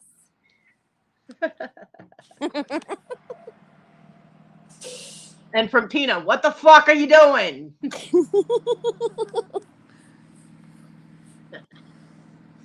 Oh boy.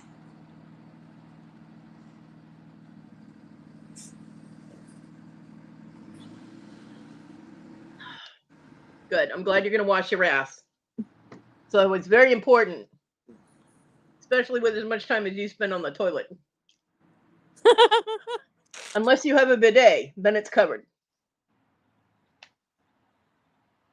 I don't know about those bidets, y'all. I think if they're angled right, they could be pretty fun. I know. Well, that's what I'm gonna not really what shut.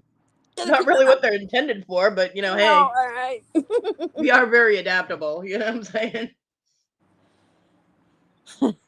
I was gonna say I love my shower wand. I'm just saying. Oh yeah. John asked me once. He goes, "Why do you have to get a shower head, the removable shower head with so many settings on it?" And I just looked at him. He goes, "What?" And I just looked at him. He goes, "Oh, never mind." And my son was like, "Mom, why do you have to get such complicated shower heads?" And John goes, "Do not ask her that question." And my son was like, "Ew, you guys are gross." Right? Oh, it was funny. You don't always need a vibrator. Nope. Massaging pulse does wonders. Anyway. And my defense is I learned it from my mama. She taught me, not hands-on, or you know what I mean? God. Should I let you struggle with this one? You shouldn't let me struggle with this one. Come on.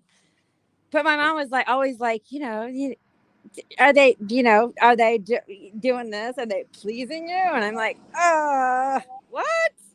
My mother would never, ever have that kind of conversation with me. I can't even picture her talking about it at all. Well, I think she didn't want me to miss out on anything in life. Right? And her mother, back in, my mom's 71. So back in the day, they didn't talk about that shit. She had to figure it out on her own. Yeah. So she wanted to make sure I had, a leg up on life. Well, if your leg is up and in the right position, that could be good. Yeah. That's right. Just make sure you have the non-skid stuff on the bottom. But if she tries to talk to me about sex right now, I'm like, oh my God, shut up. You're freaking me out. my mother doesn't believe anybody should have sex. She thinks it's a horrible thing. It's only for procreating. And even then, it's only to be tolerated. Oh, wow. No, my mom is like, sex is all about pleasure. my mom has a very anti-sex view on life. And see, she's like 10 years older than my mom, so. Yeah, TG, it's all good. It's all fun and games to have a leg up, but when you have a leg off, it's a whole different story. Oh, hey, Patrick. Kodi. What? TG said it. She said Kodi had a leg off. I know, but. Yeah, Ashley.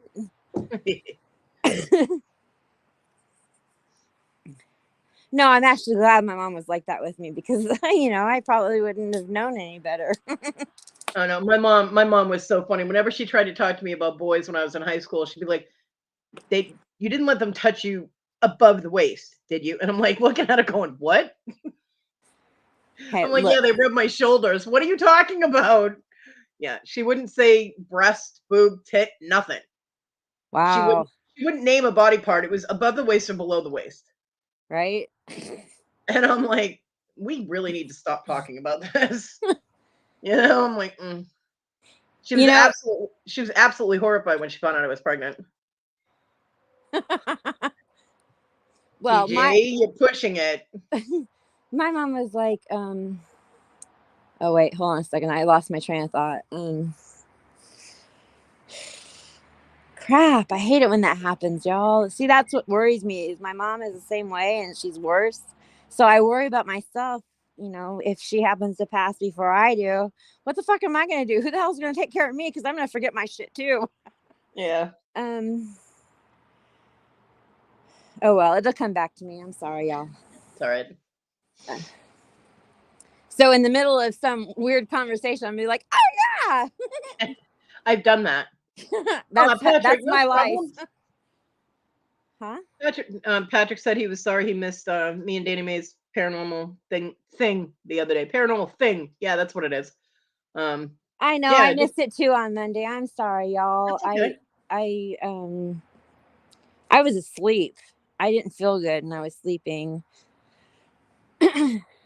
Yeah, unfortunately Danny Mae watched it back and saw that I flipped her off and she messaged me. She's like, "Oh my god, you flipped me off." I'm like, yeah, probably not appropriate for the paranormal show, but I forget why it was because I didn't watch it back, but I did the little head scratch thing. It was subtle, but oh, I know what it was, Kodi. My mom would say to me, I didn't have sex before I was married. You shouldn't either. You shouldn't save it for marriage. Save it for marriage. I'm like, really, Mom? You didn't have it. You didn't do. Because my mom and dad were together when they were 15 years old, both of them. And I guess my mom was 14, my dad was 15, and then they moved on up the line or whatever. But I kept saying, you didn't have sex? This is in the when I was thinking about God, man, I would have fucked. I would have done it. What are you talking about? She was like, no, I didn't have sex. I swear, I didn't have sex. And then come to find out they had sex in the trunk of the car. But she waited like 30 years to fucking tell me. Oh, who ratted me out, Danny Mae? Danny Mae didn't catch it. 2 people told her. Damn, who ratted me out? Who's the snitch? So I told my mom, I said, from now on, I don't believe a fucking word you tell me. Well, I mean, I don't know. She was doing it so that I wouldn't do anything, to get myself into trouble. And I didn't. I didn't have sex until I was 18. So, I mean, I don't know any of the details except the bad details of my mom's first marriage. So I don't know if they, if it was good in the beginning and he just turned into an asshole or what the fuck was going on. But, it ended up being a very violent thing. So, yeah, sex was not pleasurable for her. And right. I don't know. I mean, I don't know details about her and my dad. I don't want to. All I know is that I moved my room upstairs when I think I was 10. And because we had 2 bedrooms upstairs that weren't being used. And my room was downstairs next to their room. And I wanted privacy. I wanted away. So I wanted to be upstairs. And sure enough, as soon as I moved up there, my mom said, "Oh, we'll move our bedroom upstairs too." I'm like, what the fuck? I can't get away from you people. So I had to end up closing my door because my dad had this thing where he didn't want doors closed, bedroom doors closed. Oh. But I ended up closing my door because all I could hear was, "Francis, please, no. But please, no." And I'm like, oh my God, I'm not listening to this. But this is why I didn't get mad at him when I found women's phone numbers in his pocket after he went so-called gulping. Yeah, my dad was like that too. My mom was just like, no, The thing is though, my mom gave my dad everything he wanted, but he still wanted more. And I think it was partly because he didn't go out and explore. They were together 14 and 15. Well, my mom, but she always told me, no, we just made out in the trunk. And then finally she said, yeah, we did it in the trunk. I was like, geez, Mom. My mom got married to my dad when she was 30. So, and I know she had been married before that. Right. But I mean, I don't know. I can't imagine my dad agreeing to get married to someone without sex. So I don't really know how that transpired to the point where she said no. And absolutely, I mean, I never ever caught them. I mean, hell, they hardly ever even touched each other. It was really weird. But mine, they were affectionate, but my dad was a cheater from even beforehand. yeah, Even before she married him, she caught him cheating and still married him. But then she's like, well, "But I had you." I'm like, "Well, well, that's not that fucking grand of a prize. Hello. I'm pretty Why are sure you that my so fucking mom. excited about that?" I'm pretty sure my mom told him to go do that somewhere else. You know, to stop bothering her and to go get it somewhere else. As long as he came home, Right. you know, and still took care of his family, she didn't care. Hey, I could So have brothers and sisters around that I don't know about because of my dad's cheating all of those years. Let's put yeah, it that way. Nothing's come up on ancestry.com or whatever the hell it is, but because I did well, I do mean, my spit test. I could have brothers and sisters all over the place. I'm adopted, so who knows? Well, yeah, right. No, I know. But I just feel bad for my mom because honestly, y'all, the only man she's ever had sex with was my dad. And they got divorced when I was in nursing school in 2002. So my mom hasn't had sex since before then. Yeah. But yeah, my mom and I never had the talk. My dad and I never had the talk. I learned We never everything. had the talk. No. Yeah, I learned everything I needed to know from books and school. I always ask my mom. She's like, I don't know if I want to talk. But then she was like, then she started telling me a bunch of stuff. I'm like, no, I don't want to hear that much. Because she would always talk about her and my dad. I'm like, I don't want to hear about y'all. Just tell me. Well, I think by the time I was 15, I knew more about sex than my mother did. So it would have been me having the talk with her, not the other way around. Well, the funny thing is that my mom scared me so badly about sex, drugs, all that kind of stuff up until I was 18. Well, I was 17 when I graduated from high school. Then we moved to Tennessee. I started college and I started working at Toys R Us and Opryland USA. And I met my first husband and we started talking about that stuff. And I think that I kind of was rebellious in a way. Patrick, After why do we that, need to because she kept me from, she's scared. She's like, if you smoke pot, you'll die. Patrick, So I was like, Patrick. I smoke pot, and I was like, hell yeah, this is fucking rock and roll, baby. Patrick, why do we need to define sex? Do you not know what it is? Intercourse. Whether it's male on male, female on female, male on female, whatever. Inserting tab A into slot B. How's that? You said. Hey, Jennifer. But I'm just saying that my mom scared me for so long up until that point.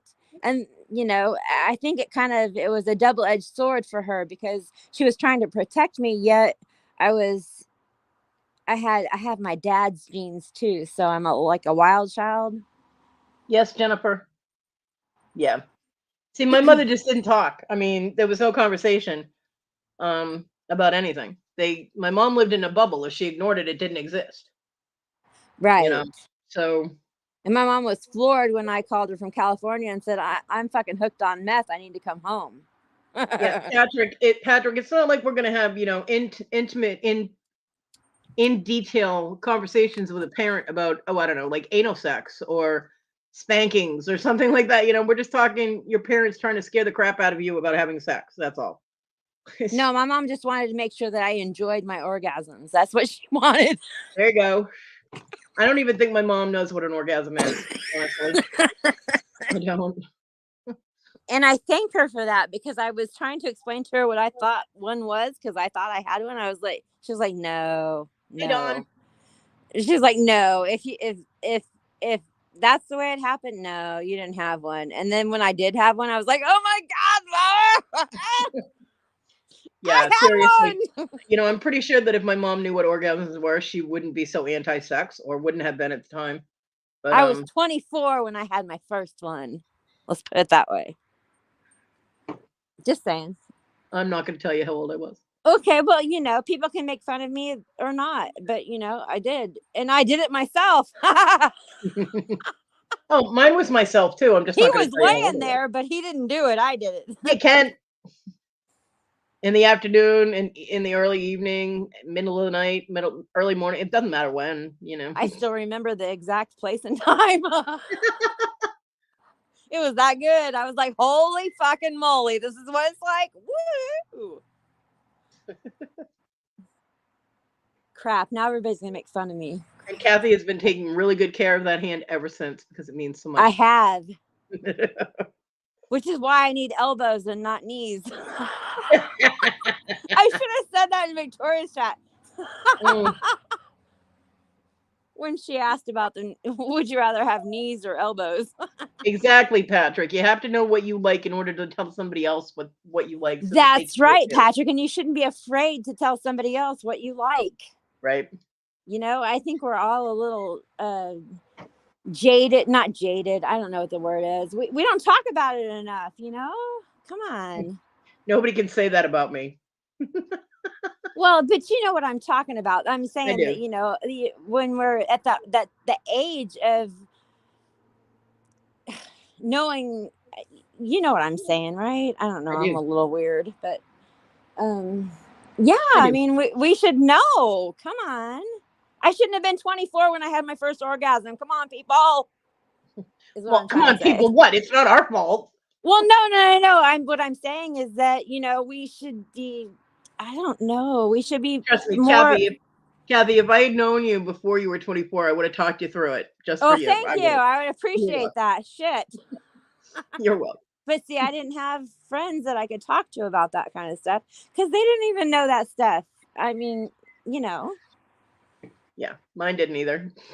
I wished I'd known long before that, but I didn't. So, you know, I'm not ashamed to admit it. I'm just Patrick said, hey, if there's a block, I have been around it. Some days I like to walk across the street.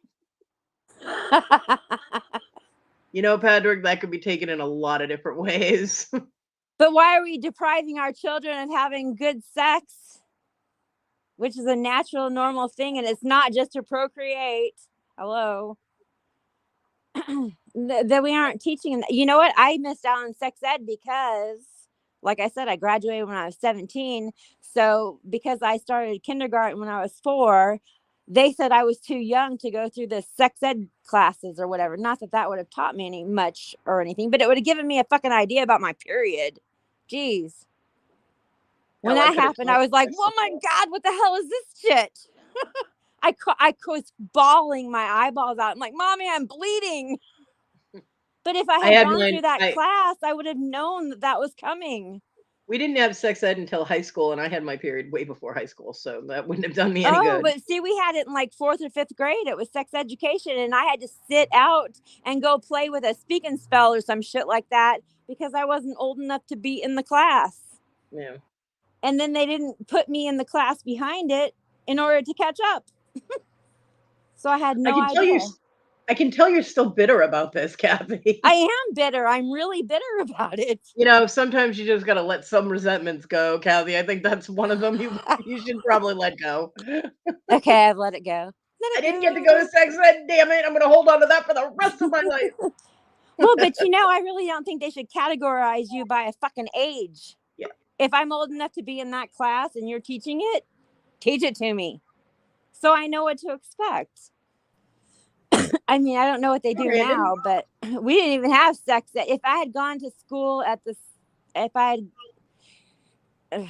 wasn't in California at the time and I had gone to school in Mississippi where I was, they still wouldn't have taught me sex ed because they didn't teach sex ed at all in the private school that I went to, which was from 6th grade until 12th grade. I wouldn't have known. Hi, Brandon. Hi, guys. How are you? Oh, hi. Oh my God, there's a baby on the channel. Wow. Poor Hi, Brandon. Poor me. It doesn't matter how long you are hanging out with us, Brandon. You are always going to be the kid in the room. I'm so sorry. I know, Brandon. I'm so sorry, but I don't want to ruin your virgin ears. I'm sorry.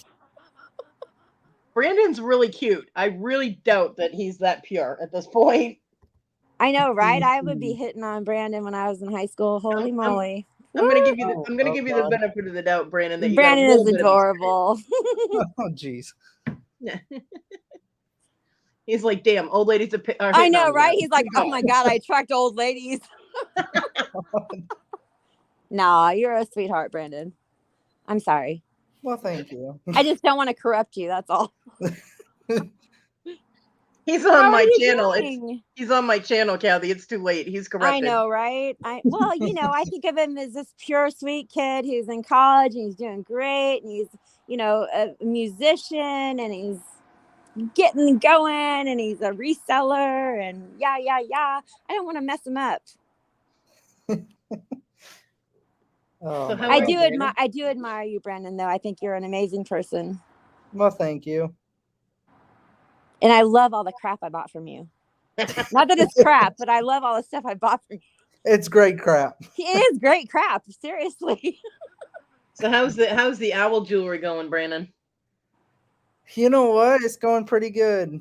I've popped in on a few the auctions that you did, like really in the middle of the night. Yeah.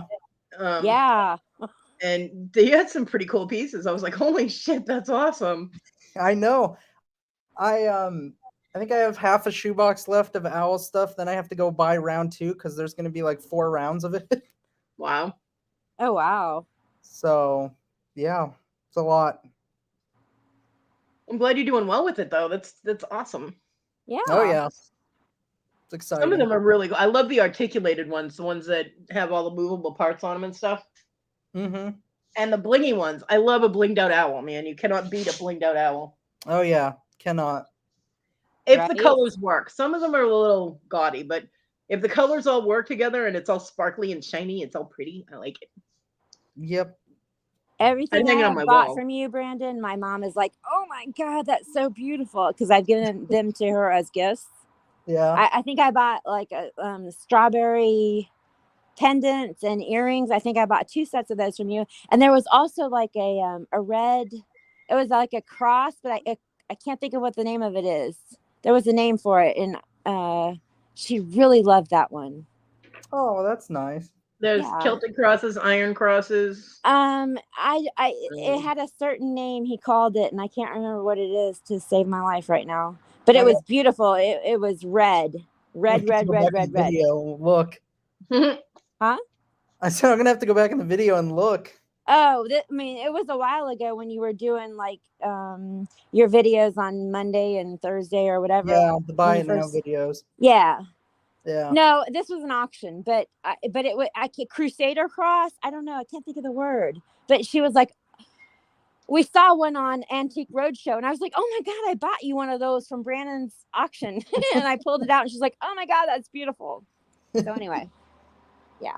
Well, you're so welcome. Yeah. So how's school going? It's going pretty good Awesome. so far. I thought I'd just pop in and say hello before I have to go to band. So Groovy. Well, hello. hi. Sorry, I didn't mean to bombard you, Brandon. You have anything coming up, Brandon, that people should keep an eye out for? No, not really. No? Okay. I'll plug this in though. My mom is going to be on Johnny's Friday auction in 2 days, this Friday. Oh, cool. Oh, groovy. So make sure you guys go check that out. Yep, go check out Nancy on Cajun's auction on Friday. TGIF. Yeah. Yep. GIF. Very cool. And Brandon, you're so sweet to plug your mom for like that. You go, I know. boy. I've got nothing going on right now. Well, if you're not subscribed to Brandon, subscribe to Brandon because he has good stuff. And when he does do things, you might miss it. So make sure you're subscribed and click your bell. And most of it's definitely. overnight. So if you're not an overnight person, you might miss it. Yeah. I was like the first auction owl one I saw. It was like 1 o'clock in the morning. I'm going, what the hell? Why is Brandon on at 1 o'clock in the morning until like 4? I'm like, oh my God. I actually went to sleep, woke up, and you were still on. And I'm like, well, shit. Yeah, I like woke Friday night up and saw auction. that. It's because it was Friday. I had nothing to do Saturday. But there were people in there in the middle of the night bidding on owls. So hey, if whatever I had works, been awake, right? I would be. Yeah, whatever works. Hi, Patrick. Patrick said, "Hey, like I told my health spawn, an older lady wants to get with you. In gaming terms, it's like you're getting power leveled. Lay back, enjoy the ride, and take notes." You're corrupting baby ears. Stop. See, I'm not a mom because I never had children, but I have that mama in me. And I'm like, no, don't corrupt them. And I am a mom, and I say, listen to Patrick. Okay. And here I am the one saying, I wish my mom had told me this or that. But you know what? Dads give different advice than moms give, usually. So that's true. Well, yeah, my dad. Yeah. Well, I mean, like dad's advice to boys would be different than, mom's advice to either. Right. Dad's advice to girls are keep your legs closed, don't get pregnant, don't let a boy touch you. The advice to boys is go get as much experience as you can, but don't get them pregnant. So when does your first year end, Brandon? Like in May or something like that? Yeah, at the end of May. Oh, groovy. So what is the other subject? I know you do jazz band, right? Yep. And I love jazz. I do. I mean, I was in band. Well, I twirled a rifle. I didn't, but I love the music. Anyway, just saying. So are you doing all your what the hell do they call them? The classes that you have to have for college to continue on with your major? The core requirements. Yeah, core requirements. Are you doing all those this year or? I did 2 this year. I'm gonna do 1 next year and then 1 the next year. Okay. My daughter did that too. She broke hers up in different years, so she wasn't bombarded with all the boring shit all at once. Yep. So are you still doing the radio show, Brandon? I am not, sadly. Oh. My schedule got really busy this semester, and I just had to take something out of my schedule, so I took the radio show out. That's understandable. Yeah. So what's your other major? I know you're minoring in music, right? Yep. And you're majoring in like finance? Multimedia journalism. That's right. Journalism. Journalism is what I was thinking. Yep. Awesome. So we're going to see you like on a major news network someday and writing major articles and books. Possibly, and shit? yeah. Hi, Dawn. Dawn is leaving. She has to go start supper. No, I mean, I really am seriously impressed with you. I know you don't know this, but I do. I have been since I learned who you were from Johnny's channel a year and a half ago or whatever. Yeah. I really am impressed with you. I think you're a very amazing person. Well, thank you. Yeah, you're all right. Oh, yeah, Cody's all right too, I guess. Yeah. Well, honestly, we kind of all think of well, some I don't know. Never mind. I have autism, Brandon. I have Asperger's, so I get weirded out sometimes trying to talk to other people. So that explains why I'm weird. Just saying. Well, what explains why I'm weird then? You're just weird. I'm just saying. Okay. I'll own that. No, but I mean, I have trouble talking like one-on-one to other people, but I do. I mean, I really do want you to know that I'm very impressed with you, and I think you're a great person. And I hope that you go all the way to your dreams and back. There you go. I know that sounded retarded, right? I mean, I don't mean the retarded, but never mind. I'm going to shut up now. No, it sounded like a very, very nice wish to give to somebody, actually. I do. I only wish the best for you. And I think that I mean, I'm not a mother because I couldn't have children, but if I had a child, I would hope that they would be somebody like you. You're an amazing person. Well, thank you. And that I mean that from my heart. I'm sorry. Never mind. I'm going to go away. Darlene yelled at you. She said, "Damn, Kathy, you are not weird." Yes, she is. She's weird just like the rest of us, and that's why we love her. No, Brandon is a good example for other young people. I mean, he's got his head on his shoulders. I hope you're having fun though, and it's not all serious. Yeah, sure. I don't want you to get burnt out or anything. I don't want you to go off blitzkrieg and raving and not coming back. But you have to actually take the moments and enjoy them and relax a little bit too. So. Well, my question though is that I know that you've had like your own room. You had your own room, and then you got you switched to a different room, and you got your own room. Are you going to have that the entire time you're in college, or are you going to eventually have a roommate? Yeah, next year I will. Oh, that's going to be a bummer, because I know it's really amazing to have your own room, right? It is, but technically it's not a bummer because I know who I'm going to room with, and he's a watch collector. Oh, there you go. Ooh, nice. Perfect match. Awesome. Kathy, can you see the screen? No. Oh, yes, Rhonda. I apologize. I say that word too many times. Yeah. No, I mean, I just was trying to explain that I'm weirdo. Little Debbie says she's going to start a sorry jar instead of a swear jar. So every time you apologize, it's going to cost you. Oh my gosh, y'all will be rich. Right? Everybody can give up reselling. We're all going to make all the money off of Kathy from saying I'm sorry. I better get out. Susanna. It has to be the Kathy and Susanna sorry jar, because they both do it. So we'll make a fortune, guys. Seriously. I better get out in those dumpsters and start making videos to earn the money. Right? No, I mean, I almost feel like Brandon's a celebrity in a way, you know. I'm like starstruck. I'm a celebrity. There you go. Hey, no, I think you're a cool kid, and I think you're doing amazing with your life, and I wish you the best and hope that you've soared to amazing heights, and I know you will. And I can't wait to watch you on TV someday. Yep. There you go. I haven't decided if it's going to be TV or radio yet. Okay, well, I watch you on TV or listen to you on the radio. There you go. Thanks. Just remember all us little people. He's like, oh my God, what a weirdo. Don't forget us.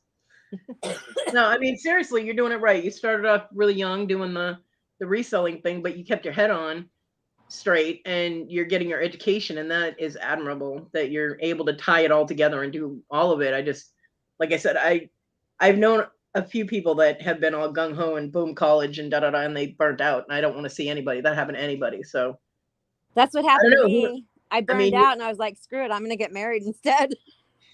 Yeah, Brandon, don't do that. That got me. Just say no, Brandon. Just say no. Yeah.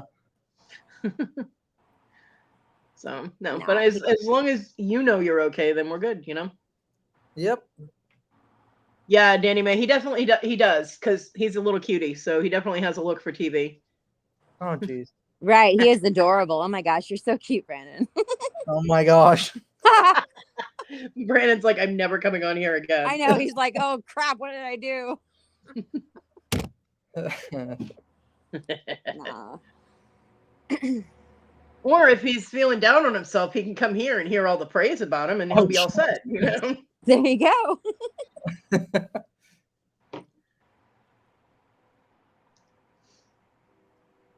So yeah, so you know, Brandon's a YouTube celebrity now, and well, you do have a voice for radio, but you also have a face for TV. Mm-hmm. So. Oh well, yay! Yeah. Well, I didn't. I'm like so enthusiastic. Yay! Yay! But I was just saying, you know, you have a lot of opportunities in front of you. So. Yeah, you have different options. Yeah. It's very cool. And hell, you know what? He may end up just being a reseller. Right? You never know. Antique store. There you go. Yeah, there you go. You can do all kinds of stuff. You know, I mean. Are you enjoying college, Brandon? Just learn all you can about certain things, and then go on Antique Roadshow and be one of those guys. Yeah. Just don't wear weird suits, please. Yeah, don't wear weird suits. Nope, that's not me. You know who I loved on that show, and I don't know if they still do it or not, but the ones I loved on that show were the twins. Yeah, I loved them too. Yeah, I loved them. The twins. They were twins. They were mostly furniture appraisers, but they appraised other things too. But their niche was furniture, old furniture. Oh, okay. I haven't seen Antiques Roadshow in a while, so. My mom loves it, and so I've learned to love it, and she and I are able to watch that together and, you know, have a good time with it. So I appreciate that show. But I could totally see you on there appraising jewelry and stuff. Right. And then you'd have the best of both worlds, because you know, they do Antique Roadshow, they play some of those episodes on the radio. Plus, you know, you'd be on TV. So well,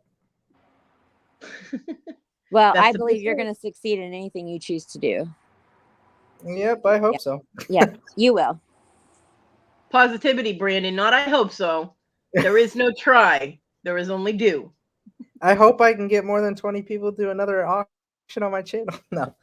Well, I mean, Brandon, come on. You're at 3:00 in the morning in I most know. places. You know?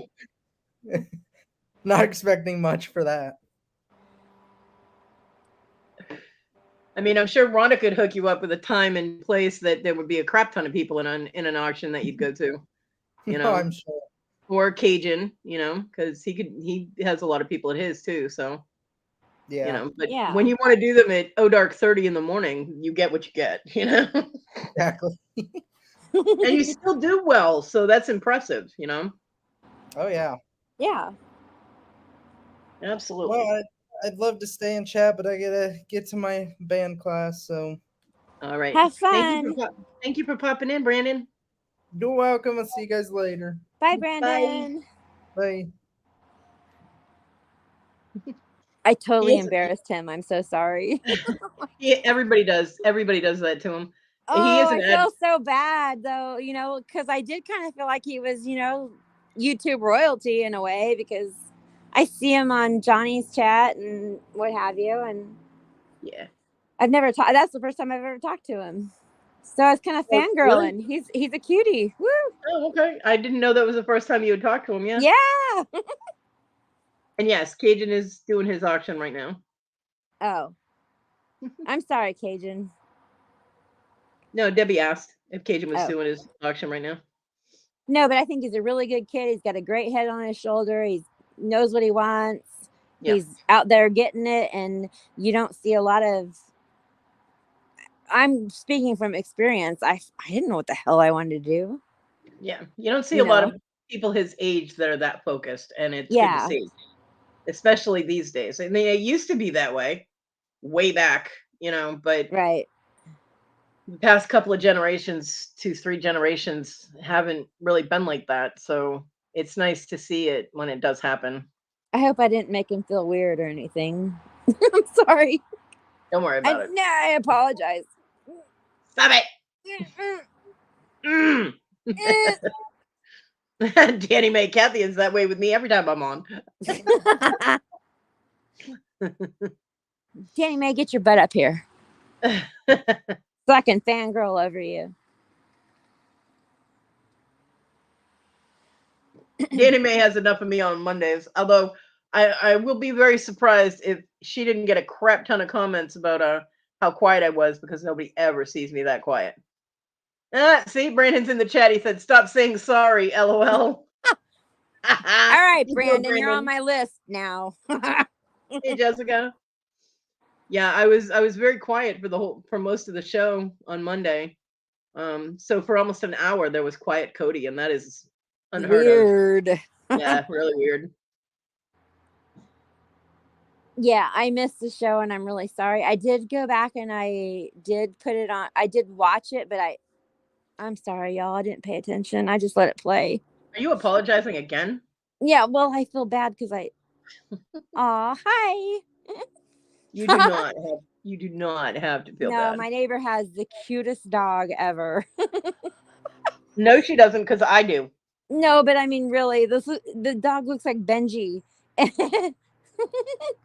And he stopped and looked at me and then wagged his little tail when I said, hey. So, Danny Mae, you did get comments about me being quiet? Kodi I would have commented about you being quiet if I'd watched it. Kodi was tired, but she wasn't that tired. It's just I didn't know much about the material and the metaphysical, analyzing things down to that finite of a point of I think that's why I explanations. was like, let it play, Kathy, because I don't think I could have dealt with, or my brain can only take so much. Yeah. Well, I mean, not that the show is bad or anything. I'm just saying that, I just, never mind. examining something down to that finite of a point to get an explanation isn't my avenue of thought. That's not the way my brain works. I Right. fully understand that other people work that way and that that's what they need. And Right. that's fine for them. But for me, I was quiet because I didn't have any input. And I didn't want to Gotcha. appear negative. But for me, people analyzing things down with that much explanation behind it is like if I ask somebody for a recipe and they not only tell me the ingredients, but they tell me like at a molecular level what the ingredients are. Right, like they break And, it down into what's in each ingredient. Yeah, I can't. and I mean, My, I don't my need to brain know the doesn't different. work that far. Yeah, I don't need to know the molecular levels of the different foods that are in the recipe. I just need to know what to put in the pot to make it taste good. So for me, that doesn't work. And I didn't want to insult our guests and I didn't want to seem like I was being controversial. So Right. I was quiet and listening mindfully, I guess is how you would word it. So yeah, that's why I was quiet. Well, I was tired, Bobby. But I was listening. I was just I guess that's my I'll be listening right phase. back. Okay. I guess that's my listening face is I look like I'm tired. And my eyes were bugging me. My eyes were so fucked up that day. Monday, I could not see. That's why I kept messing with my eyes, and that's why my face I probably looked tired, is because my eyes I couldn't keep them open because they were all goopy. But yeah, I was trying to be as respectful as possible. And not everything is gonna appeal to everybody. So, it's okay. She did explain it very well. It's just that avenue of thinking isn't the way my brain works, so that's why I was quiet and just listening to what she was saying. Was I distracted? Okay. Next time I will put the avatar up. I didn't realize it was distracting. No, seriously, I didn't realize I was distracting from what she was saying. She was very well spoken and she did make sense to what she was saying, you know. And that's why I was quiet and listening, because I've never really explored those avenues that far into it. So, yeah. But see, that's the kind of input that we appreciate, Bobby. So thank you. I will definitely, if I am tired or my eyes are all fucked up again or whatever, I will definitely put the avatar up.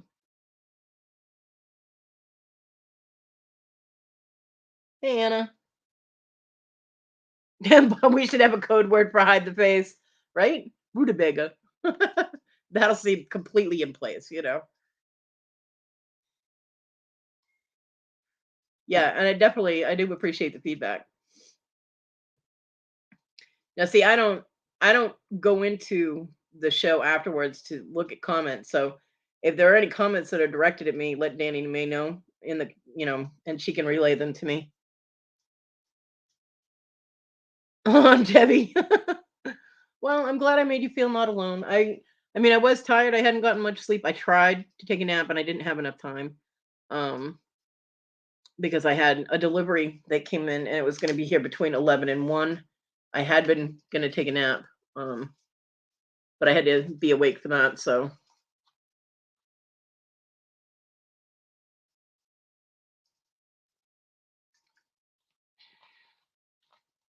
Yeah, Eric, that's not really a code word.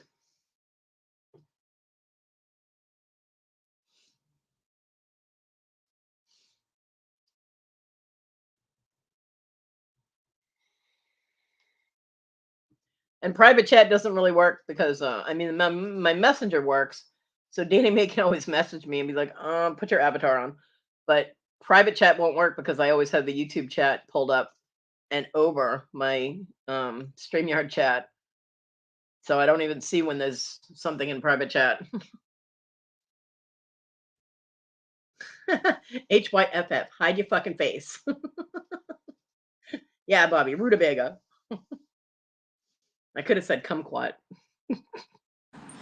I used to love kumquats. We had them in California. Yeah, but Eric, we can't be that blunt if we're in the middle of a show. Because the paranormal show is not like, my chats here. It's not the Sharon and Karen and Kodi show. Yeah, we watch our language, we behave ourselves, and try and be as professional and adult as possible. Which is really hard sometimes. Unlike here, where we can say whatever the fuck we want. Like, fuck off, Eric. I can say whatever I want here. That's right. Except it will come back to haunt me, I guarantee you. Oh, yeah, she StreamYards off her phone. I forgot. Who? Danny Mae. Oh. And if she tries to message me on Facebook while she's doing StreamYard, she'll boot herself off StreamYard. Yeah. She can always tell me to check private chat, and I can switch to it. Right. Just be like, Kodi, could you check private chat? I don't know. For some reason, on Monday afternoons, I'm like, I'm out. I'm sorry, y'all. God. I'd let it run so that you get the watch time and stuff. Yeah, it works. Don't get mad at me. Don't judge. Don't judge me, bitch. Don't judge me. Just kidding. Yeah, absolutely. If people have feedback to it, they can always message me on Facebook and be like, don't just message me with, hey, I thought your show sucked. Tell me why, what we can do to improve it, what you liked about it, what we can keep, what, you know what I mean? Right. Whoop. Dun, dun, dun. Hi, Danny Mae. Ah! Oh, I'm fangirling. Oh my goodness, it's Kathy. Hey, Danny Mae. Hi, Kathy. Woo! So sexy. Oh my god. Are you done yet? I'm done. Yeah. Oh, hello, Kodi. No. Hi. How are ya? No, I do appreciate feedback. Sorry. What happened? Okay, I'm done. I'm cool. Okay. No, she's not. I'm cool, composed. I'm good. You're a good girl. It's Danny Mae, y'all. It's me, Kathy. I know. Fangirling. I don't even know how to use the personal. I don't know how to type in the personal chats while I'm on StreamYard. Well, this is going to be a bit difficult then. Yeah, quite honestly. You go over to the. Let's see if I can do it. Chat, private chat. On your phone. You go over to you click on private chat and then you say, "Oh my God, it's Danny Mae," and then I say to you, "Go look at the private chat."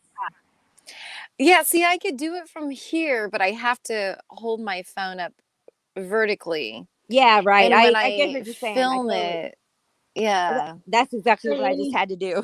I'm sorry. Okay. Yes, Wes. Yes, Wes. Kathy is flirting with Danny. Let's start some rumors. And what do you have to say about that, Wes? Yeah, Wes. Hi, Annie. I like girls too. I'm just kidding. What? Who said that? Kathy did. I didn't say that. No. Yeah, you did. I'm kidding, Danny Mae. It's hey, I'm fine.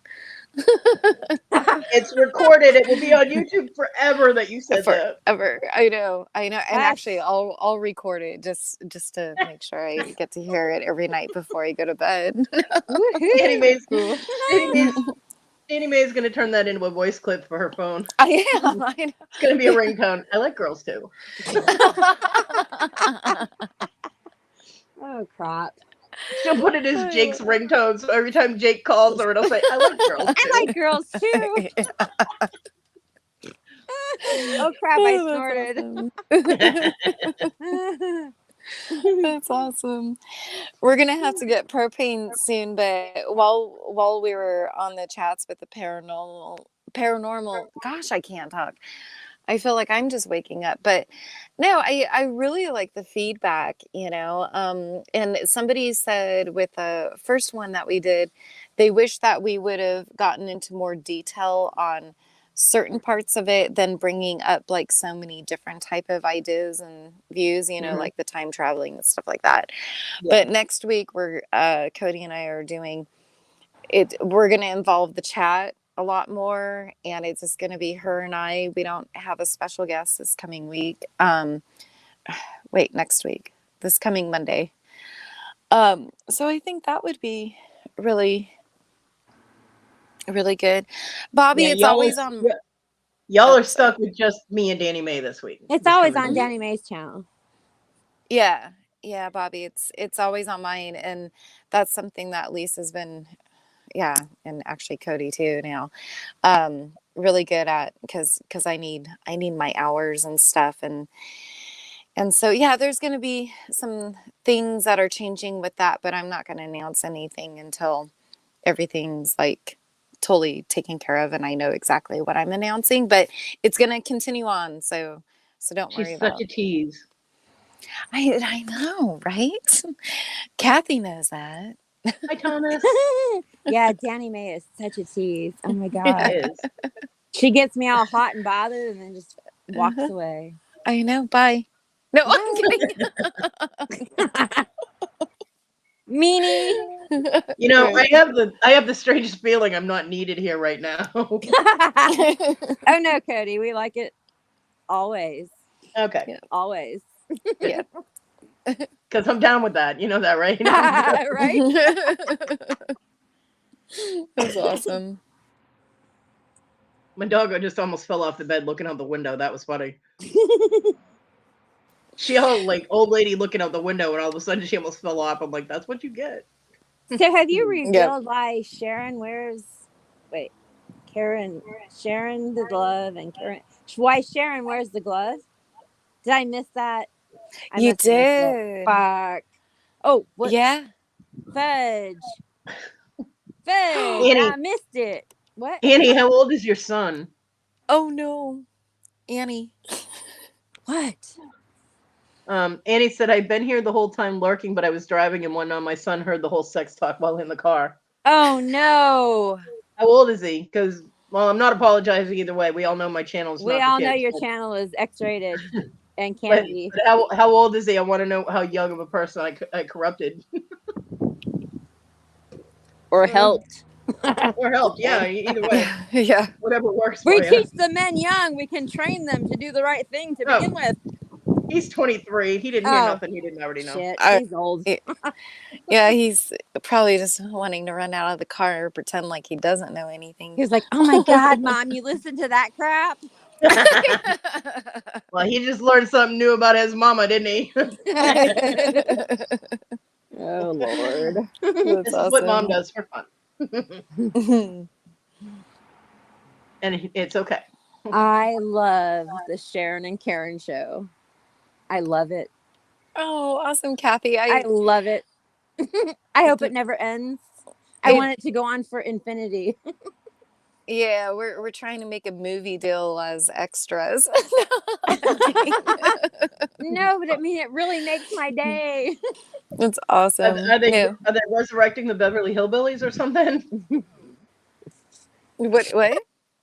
You said you guys were trying to work on a movie deal to be extras. Are they resurrecting the Beverly Hillbillies? Absolutely, yeah. No, I really believe y'all are who you... I believe it too. I can decipher between Danny Mae and Lisa, but when I see Sharon to love and Karen to groceries... I asked Kodi, I was so nervous on the first paranormal one because it had been so long since I've done a live without being Sharon, and it's so easy to just jump into the character Sharon that it's almost scary. It's almost really scary. So, I don't know, but Victoria channeled Clementine the other morning and used a Sharpie to fix her eyebrows. Right? That's exactly what I was thinking. Wait, she did that the next morning too? No, a couple of days ago. Oh, like yesterday, she picked up a Sharpie and fixed her eyebrows. Started penciling in her eyes because she didn't like the way they looked. Oh Yep. my God, was- that's so I was sitting funny. here. I was sitting here thinking to myself, "Easy there, Clementine. Don't go nuts Right. now." It was Oh, Well, funny. it's- and I love your guests. Yeah, I mean, Vera, Clementine, Pebbles, or yeah, Nana Tink. Nanotink. I can't. Yeah. Doubles, Hi, Jessica. dibbles, Hi, whatever. Jessica. I'm trying to remember her name too. Yeah, it was something Nebbles. It was Nebbles. Nebbles, that's it. Yeah. So who's on tomorrow? Tomorrow is gonna be Larry. Oh, I know, it's gonna be awesome. And then the week after that, it's gonna be Johnny. yay! I can't wait for Clarence. Oh my goodness, I can't either. Johnny is gonna rock it. So is Larry, but I'm just saying. You should see how Larry's gonna be. Actually, I don't even know what he's gonna look like. He told me a little bit, and I was like, I don't want to know. I don't want to know. And Yeah, don't you know, share it. yeah, right. Because being Sharon, I share way too much. So yeah. Sharon shares a lot, but no, we love doing it. Just the scheduling is a little different because but what I'm planning on doing is a couple times we're not going to be able to do it in March, and so I'm just going to be doing the best of. So that I'm going to take little pieces from each videos and do like a best of Sharon and Karen, so that you have like a half an hour to just, premiere that. Groovy. So it's a lot of work. So I hope I can get it we done. can't expect y'all to be there every Thursday. You've got to. Yes, we can. Yeah, I was. Well, we expecting can, it. but I mean, nice. Damn it. Yeah. But on this last week when Kodi and I were doing the paranormal, I was just like, wow, my eyebrows look so small because I'm so used to the Sharon eyebrows. I was gonna say the same thing. When I loaded up the show and I was saying that I was watching it when I let it run. But when I first saw it, I was like, "Where's her eyebrows? Where's her big lips? Where's her glove?" So Now y'all know you she's kind just, of associate you with Sharon. you know she's just trying to impersonate me with that glove, right? Because I have to wear gloves all the time. So she's trying to be like me. Oh, I get it now. I wear a glove too, Sharon. I mean, Danny Mae. Do you really?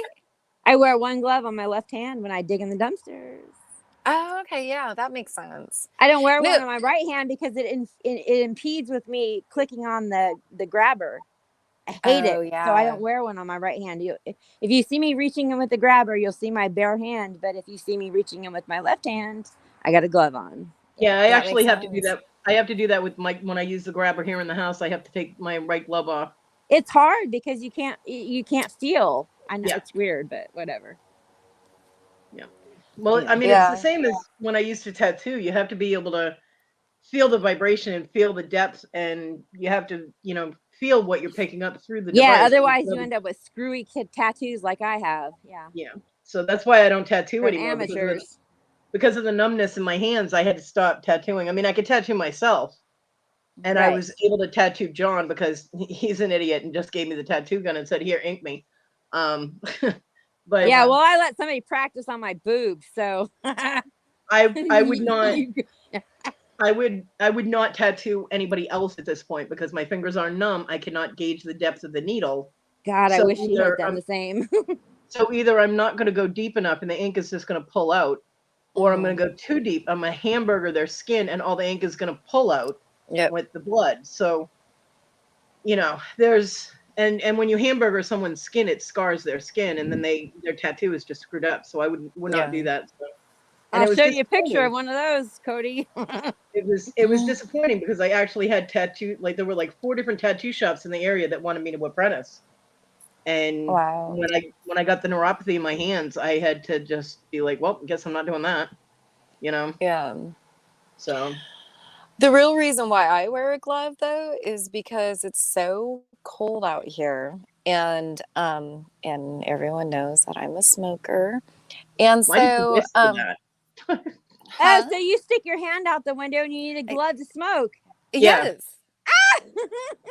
So that's the real reason why I wear it. And then I just like totally forgot that my glove was on. And I think Karen said, Lisa said something about like, why are you wearing that glove? And I was just like, oh. And then I was like, now we got to come up with a background story on that, So, yeah, because you did have a cigarette lit, like one of the shows, and you had it hanging out the window. Yep. Yeah. I gotcha. I tease her all the time though when we're in the back room or whatever. So I tease her all the time when we're in the back room though. I said, "You're just wearing that glove to be like me." Yep.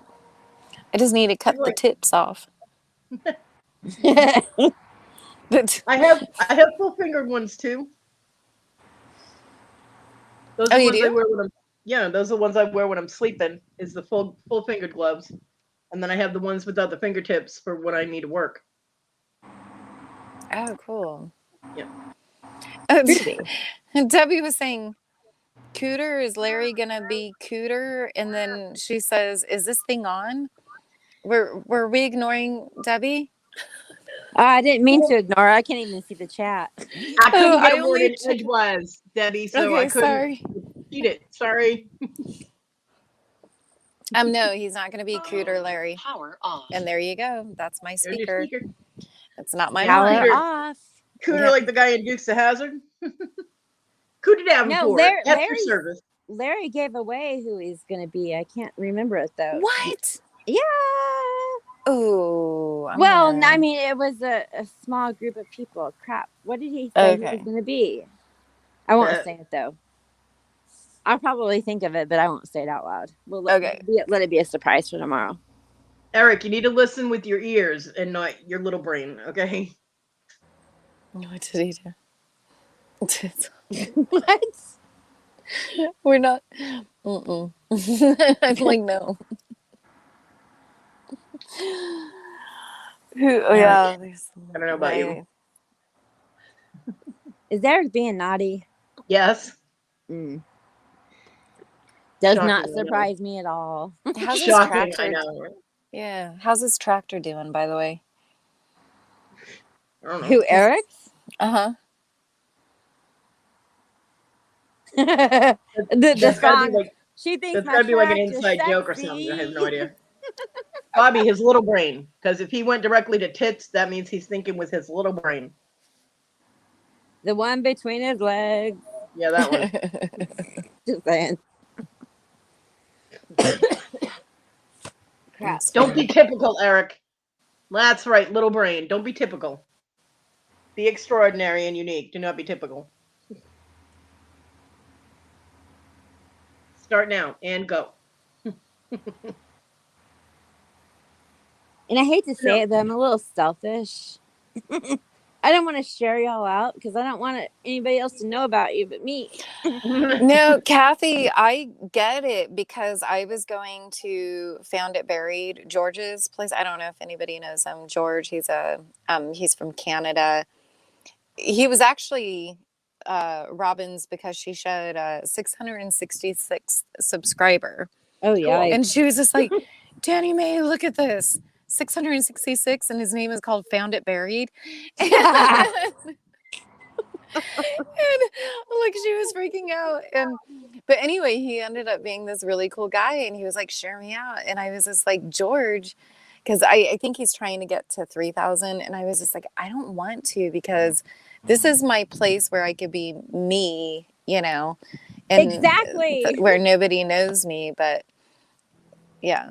So that's part of my selfishness is that, but also, the drawbacks of somebody who has I'm not saying I have a humongous channel or anything like that. That's not where I'm going. You do. But I don't. I'm just saying that if I was to shout y'all out, you would have, you might have a lot of people come over and then they might not continue watching. Not that they wouldn't enjoy it, but you know what I'm saying? I don't want to hurt anybody. But I also want to keep y'all to myself, Y'all are my people. Right? Yep. So don't get offended if I don't shout you out. It's to protect you. You don't Danny want May, you don't want empty subs. You want people who want to continue to, not that they would be empty subs, that I'm sure they would love y'all, but I'm just saying that, that would suck for them people to come over and subscribe and you hit a certain number or whatever, and then all of a sudden they're not watching what you're putting out, and then your shit goes downhill. right? Do you know what I Yeah. mean? So I'm just Danny I'm being May, Eric selfish. said you forgot already, Danny. Well, Eric, if she forgot already, apparently it was not that memorable, dude. Sorry to No, say. I'm saying Danny May, like me right now, has no idea what that's all about. But Sharon just told me, oh, she doesn't remember. She remembers everything, Eric. That's what she said. Actually, she said it more like, oh, Eric, I remember everything, is what she said. Meow. She tries to do the sexy cat, like meow, and it's more And like, she's totally not. meow.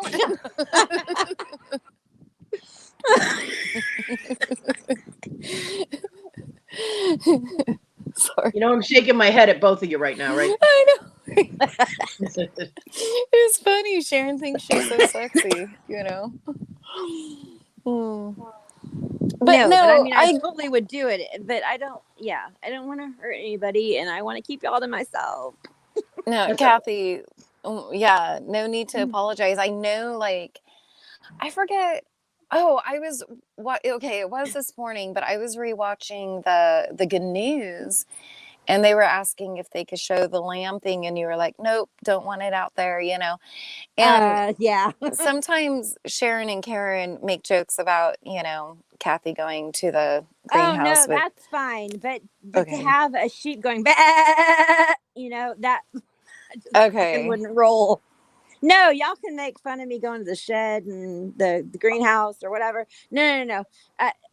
Like I said, I will explain to Robin if she wants to know. I think she understands. Oh, I but think she does, if somebody were to like happen upon it and take that and then be like, huh, someday when I get to 100,000 or more subscribers or whatever in a couple of years from now, and put that up there, I would be so embarrassed because nobody would know the meaning behind it or understand it. They would just make fun of it, and that could be detrimental to me in the future. So wait, that means that if I hold on to that video, when you're huge on YouTube, I have blackmail material. That's right, and that's what scares me. So I really shouldn't be coming on anybody's shows. Yeah, Kodi. But I feel safe in these places with y'all because I trust y'all as my friends that y'all wouldn't do that to me. And and even though you might not do it to me, it's still out there. People can go and dig if they want to find it. They can find it. Right. But whatever. I'm just saying. No. Who would have thought when I hashtag go chase a sheep, Wes, that it would turn into this? Right. And people don't understand when I was doing the bah with the sheep thing, it wasn't because like I was bah towards Wes. I was just bah as a sheep. Yeah. Because you were making fun of him for having gloves that grabbed on the sheep and whatever. It has nothing to do with me and Wes. In my eyes. Oh my god, the Velcro gloves, the best thing for gripping sheep. And Wes was asking about Velcro gloves. I know, that's why it's fucking hilarious. It was a riot. I'm like, oh my god. And that's why I went off with a bat on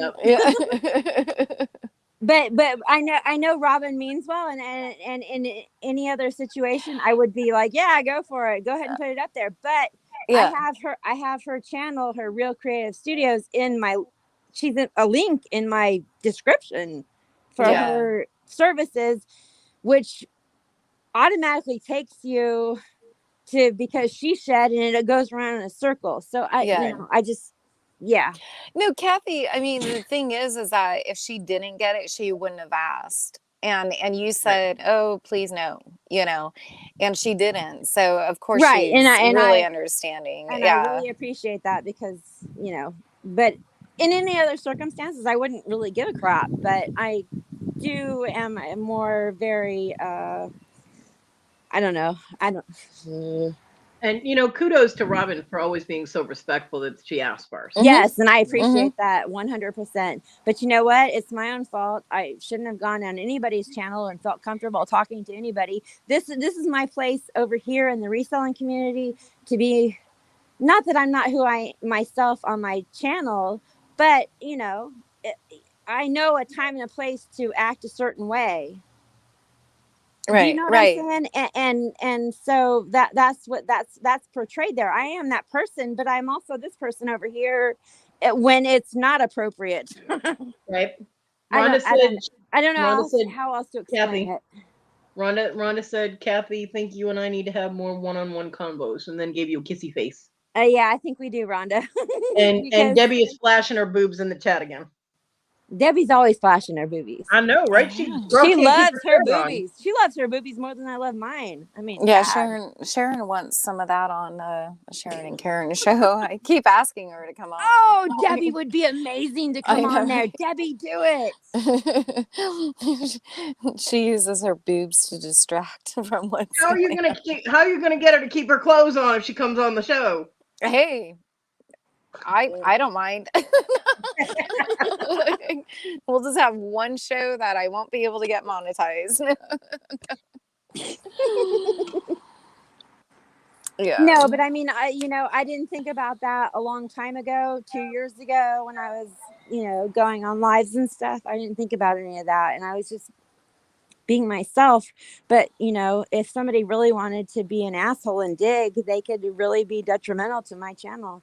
Oh, yeah. So I'm not giving anybody ideas, but don't fucking do it. That's rude and mean and cruel. Right. Leave my channel alone, people. Leave it alone. Yeah, totally understand. I mean, anyway, yeah. Yeah. But I do appreciate Robin respecting me enough to ask me before she put that up, because when she said it, I was like, ugh. Damn, Debbie's boobs work better than the girl call. Larry just showed up. Wow, did I hear boobies and no clothes? Larry heard Danny May was in the house. Larry. Hi, Larry. Danny May's a hot grandma.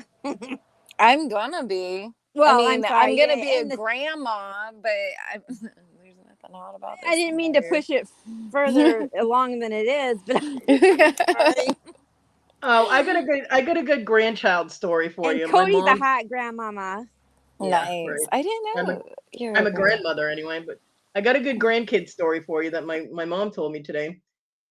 Now, I told you that my mom had gotten me a box, a heart box of candy for Valentine's Day, right? Well, I gave her the rest of it today because I can't eat some of the ones in it. So I said, here, take them home. Either eat them yourself or share them with the kids or Desiree or whatever. And she tells me that she got each of the people in her house, my daughter and the 2 grandkids, got them each the same box, right? That she got me. And a group discount, I guess. I don't know, whatever. And she put them on the dining room table where everybody used to sit to eat, because now everybody eats wherever they want. She just does all the cooking. But she put it in their places where they would eat. My granddaughter, because my daughter didn't have time to grab hers or whatever in the morning, she would walks through the house and out the door. She left hers on the table. Well, my granddaughter grabbed my daughter's box of chocolate. So later on that night, my mom was like, well, where's Desiree's box? It should still be sitting on the table. So she goes, maybe she put it in her room before she left. And she went, she looked, and it's not there. So she went up, she's calling my granddaughter, who was asleep in the middle of the day. Because, she's so exhausted. Hey, I nap during the day. Hush. Yeah, well, she's 14. She doesn't need to nap during the day. Oh, okay. Never mind. And so my mom's like, so I go upstairs, and after walking on top of all the clothes and things she's got all over the floor, she found my daughter's box of chocolates next to my granddaughter's box of chocolates. Oh. And my granddaughter insisted that she thought it was hers. And I'm like, really? She thought she got 2 and her brother only got 1. Really? I looked at my mother, I said, and you believe this? She goes, well, she insisted. I was like, she be lying. I was like, she stole her mama's box of chocolates and didn't think twice about it because she felt she was entitled to it. Aww. And then the girl had the balls to complain that she didn't get the same one that James got, because my mom had gotten them all extra stuff too. And James doesn't like dark chocolate, so my mom got him a different one, separate, and they each got an equal amount. They just got different things aside from that big box. And she's like, well, because James likes milk chocolate. And Sadie was like, well, I like milk chocolate too. How come I didn't get one? And I was like, you know what? Next holiday, Easter, get them nothing. Because these kids should be damn well grateful that they're getting anything at all. And the fact that they're acting so fucking entitled that they're complaining that they're not getting something, screw that noise. I was like, get them nothing. I was like, and maybe then the next holiday, if you get them something, they'll appreciate it. Because it pisses me off that they act like that. I'm like, you ungrateful little shits. What the hell? But my mother created the beast because she's created the entitlement. But it irritates me when she tells stories like that, because it's like, why would you act like that? One, you stole something that's not yours. And two, you're bitching that you didn't get something that your brother got, yet you got something equally, equal to it, just different. So I don't know. The whole dynamic of that pisses me off. I gotcha. I thought you said it was a cute story, Kodi. That's I know, right? That was not a cute no, I didn't story. I did not say it was a cute story. I said I got a good story for you. That was sarcasm. Oh, good. Okay. I was like, well, can you tell us the cute part? Yeah, no, that was sarcasm. That was a lot of sarcasm. I mean, my mom sits there and I was like, well, Mom, when it's just me here by myself, if something happens, like when I hurt when my wrist hurt, there are things I couldn't do, and it hurt to wheel around in the wheelchair. So it was basically get in the wheelchair, put the dog out, get something to eat, come back in my room. That was it. As little movement and motion as possible. So if there was something extra that had to be done, like dishes got to wait, because I was not putting, I'd soak them so they weren't all nasty and everything, but I couldn't wash them because I couldn't hold on to them to wash them. And she's like, well, I'm the only one that does anything in my house. And I was like, Mom, you'll have 3 perfectly healthy people in your house. I was like, there's a big difference, I made my kids do their chores. Now we all know why Eric has a sore wrist, but that's a joke. But Kodi is no wanky. I think at this point Eric has carpal tunnel in that wrist. Okay. Is yours from the neuropathy or? No, I don't. What did I say? I don't know. Danny Mae, I don't know what the hell. It was my left wrist. I'm right-handed, so it wasn't that, But I woke up and my wrist hurt. I had to wrap it. I had to put an ace wrapper on it for like 4 or 5 days. And the only thing I can think of is I slept on it wrong and I put pressure down directly on my wrist, and it like strained the ligaments or tendons or something in my wrist. Right. Okay, so she has the same reason as Eric then. No. I slept on it wrong. Eric can control his. That's a whole different thing. It had nothing to do with me playing. I was sleeping. Oh goodness. Yeah, only I could break myself while I'm sleeping. You know what I mean? No, I can do that too. Eric's all like, "What the fuck?" Hey, Danny Mae started it. Oh yeah, I forgot I wasn't sharing, so I can't. Yeah, blame Danny Mae. I know. So yeah, but I mean, if I hurt my back, if my arms are hurting, if anything goes wrong, I'm here by myself. So if it hurts too much for me to do, it's not getting done because I'm not putting myself through that or doing more damage to myself. Right. Overdoing it. Yeah, I hear you. You know what I mean, that's just stupid. So my mom yells at me. She's like, "Oh my God, why are you doing that? You're in pain." I'm like, because it's got to get done. She's like, "Stop, just leave it." Yeah. Aww. I mean, I'll do it later. I'm like, I'm not going to let you fucking do it. Things like putting the dog out and getting her fed, taking care of her. I have to go out in the other room, of course, for that. And getting myself something to eat. Those are necessary things that have to be done. So I suffer through whatever I'm dealing with in order to do them. But other than that, it's not happening. Because there's no need for me to work through the pain with something like that and to possibly over-injure. Besides, I couldn't do the dishes if my wrist is wrapped up. And I couldn't do anything with that hand with it unwrapped. I couldn't wheel in the wheelchair, nothing. I had to have the support of having my hand wrapped. So right. And it's still a little tender, but it's, I can use the hand now, so I can do dishes and everything now myself. But well, that's good. But my mom doesn't understand that, and No, but I totally had chores. I mean, yeah, I got $5 a week for an allowance, but I had to clean my room. I had to clean my bathroom. I had to do the dishes. I had to take out the trash. I mean, I had to mop the entryway.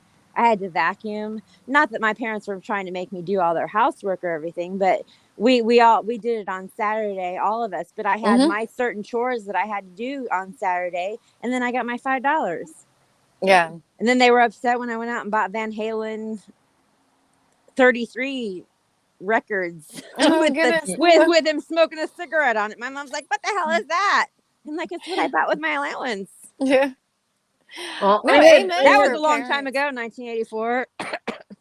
I had chores and stuff when I was a kid too, and every Saturday, starting at like 7 o'clock in the morning, my mom would be like, "All right, get up, let's clean." I'm like, "Oh my Oh, god!" heck no. And Yeah. the Yeah. house, top to bottom, had to be dusted, vacuumed, Well, because and my parents worked Monday through Friday, both of them worked, so I did too. we didn't do chores then. But on Saturday morning, we got up and we did our chores, and then we had the rest of the weekend to play around and do what we wanted to do. But I tried to instill some kind of work ethic into my kids by having them do chores.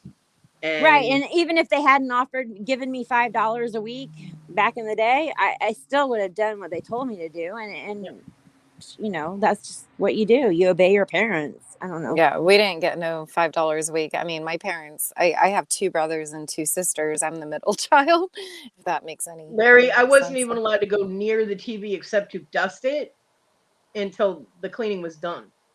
So nothing came. I didn't even get to eat before we started cleaning. But I was also an only child, so everything that my dad did when he was drunk, I got blamed for the next day. Oh, you spilled soda on the carpet, or you spilled this on the carpet. No, I fucking didn't do it. You did it when you were drunk last night. So I'm sorry. Whoops.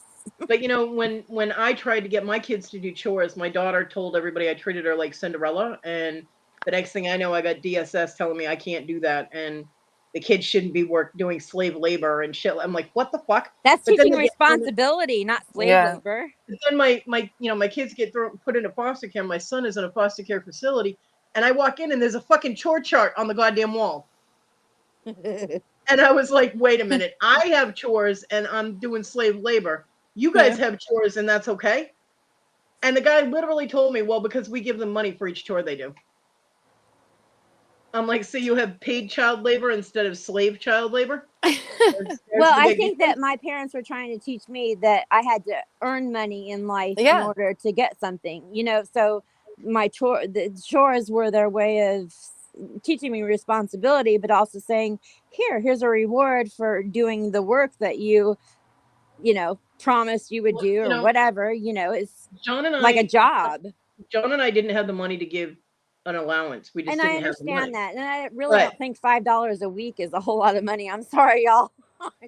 It was for us. If it meant, I totally get that, and I mean, if I would have said I get $100 a week, then I would be saying, that was a little outrageous. But $5, when I was 10, I was able to ride my bike down the road up to the Kmart and buy me two 33 records, or 33 record and some candy, and I was happy as a fucking giant.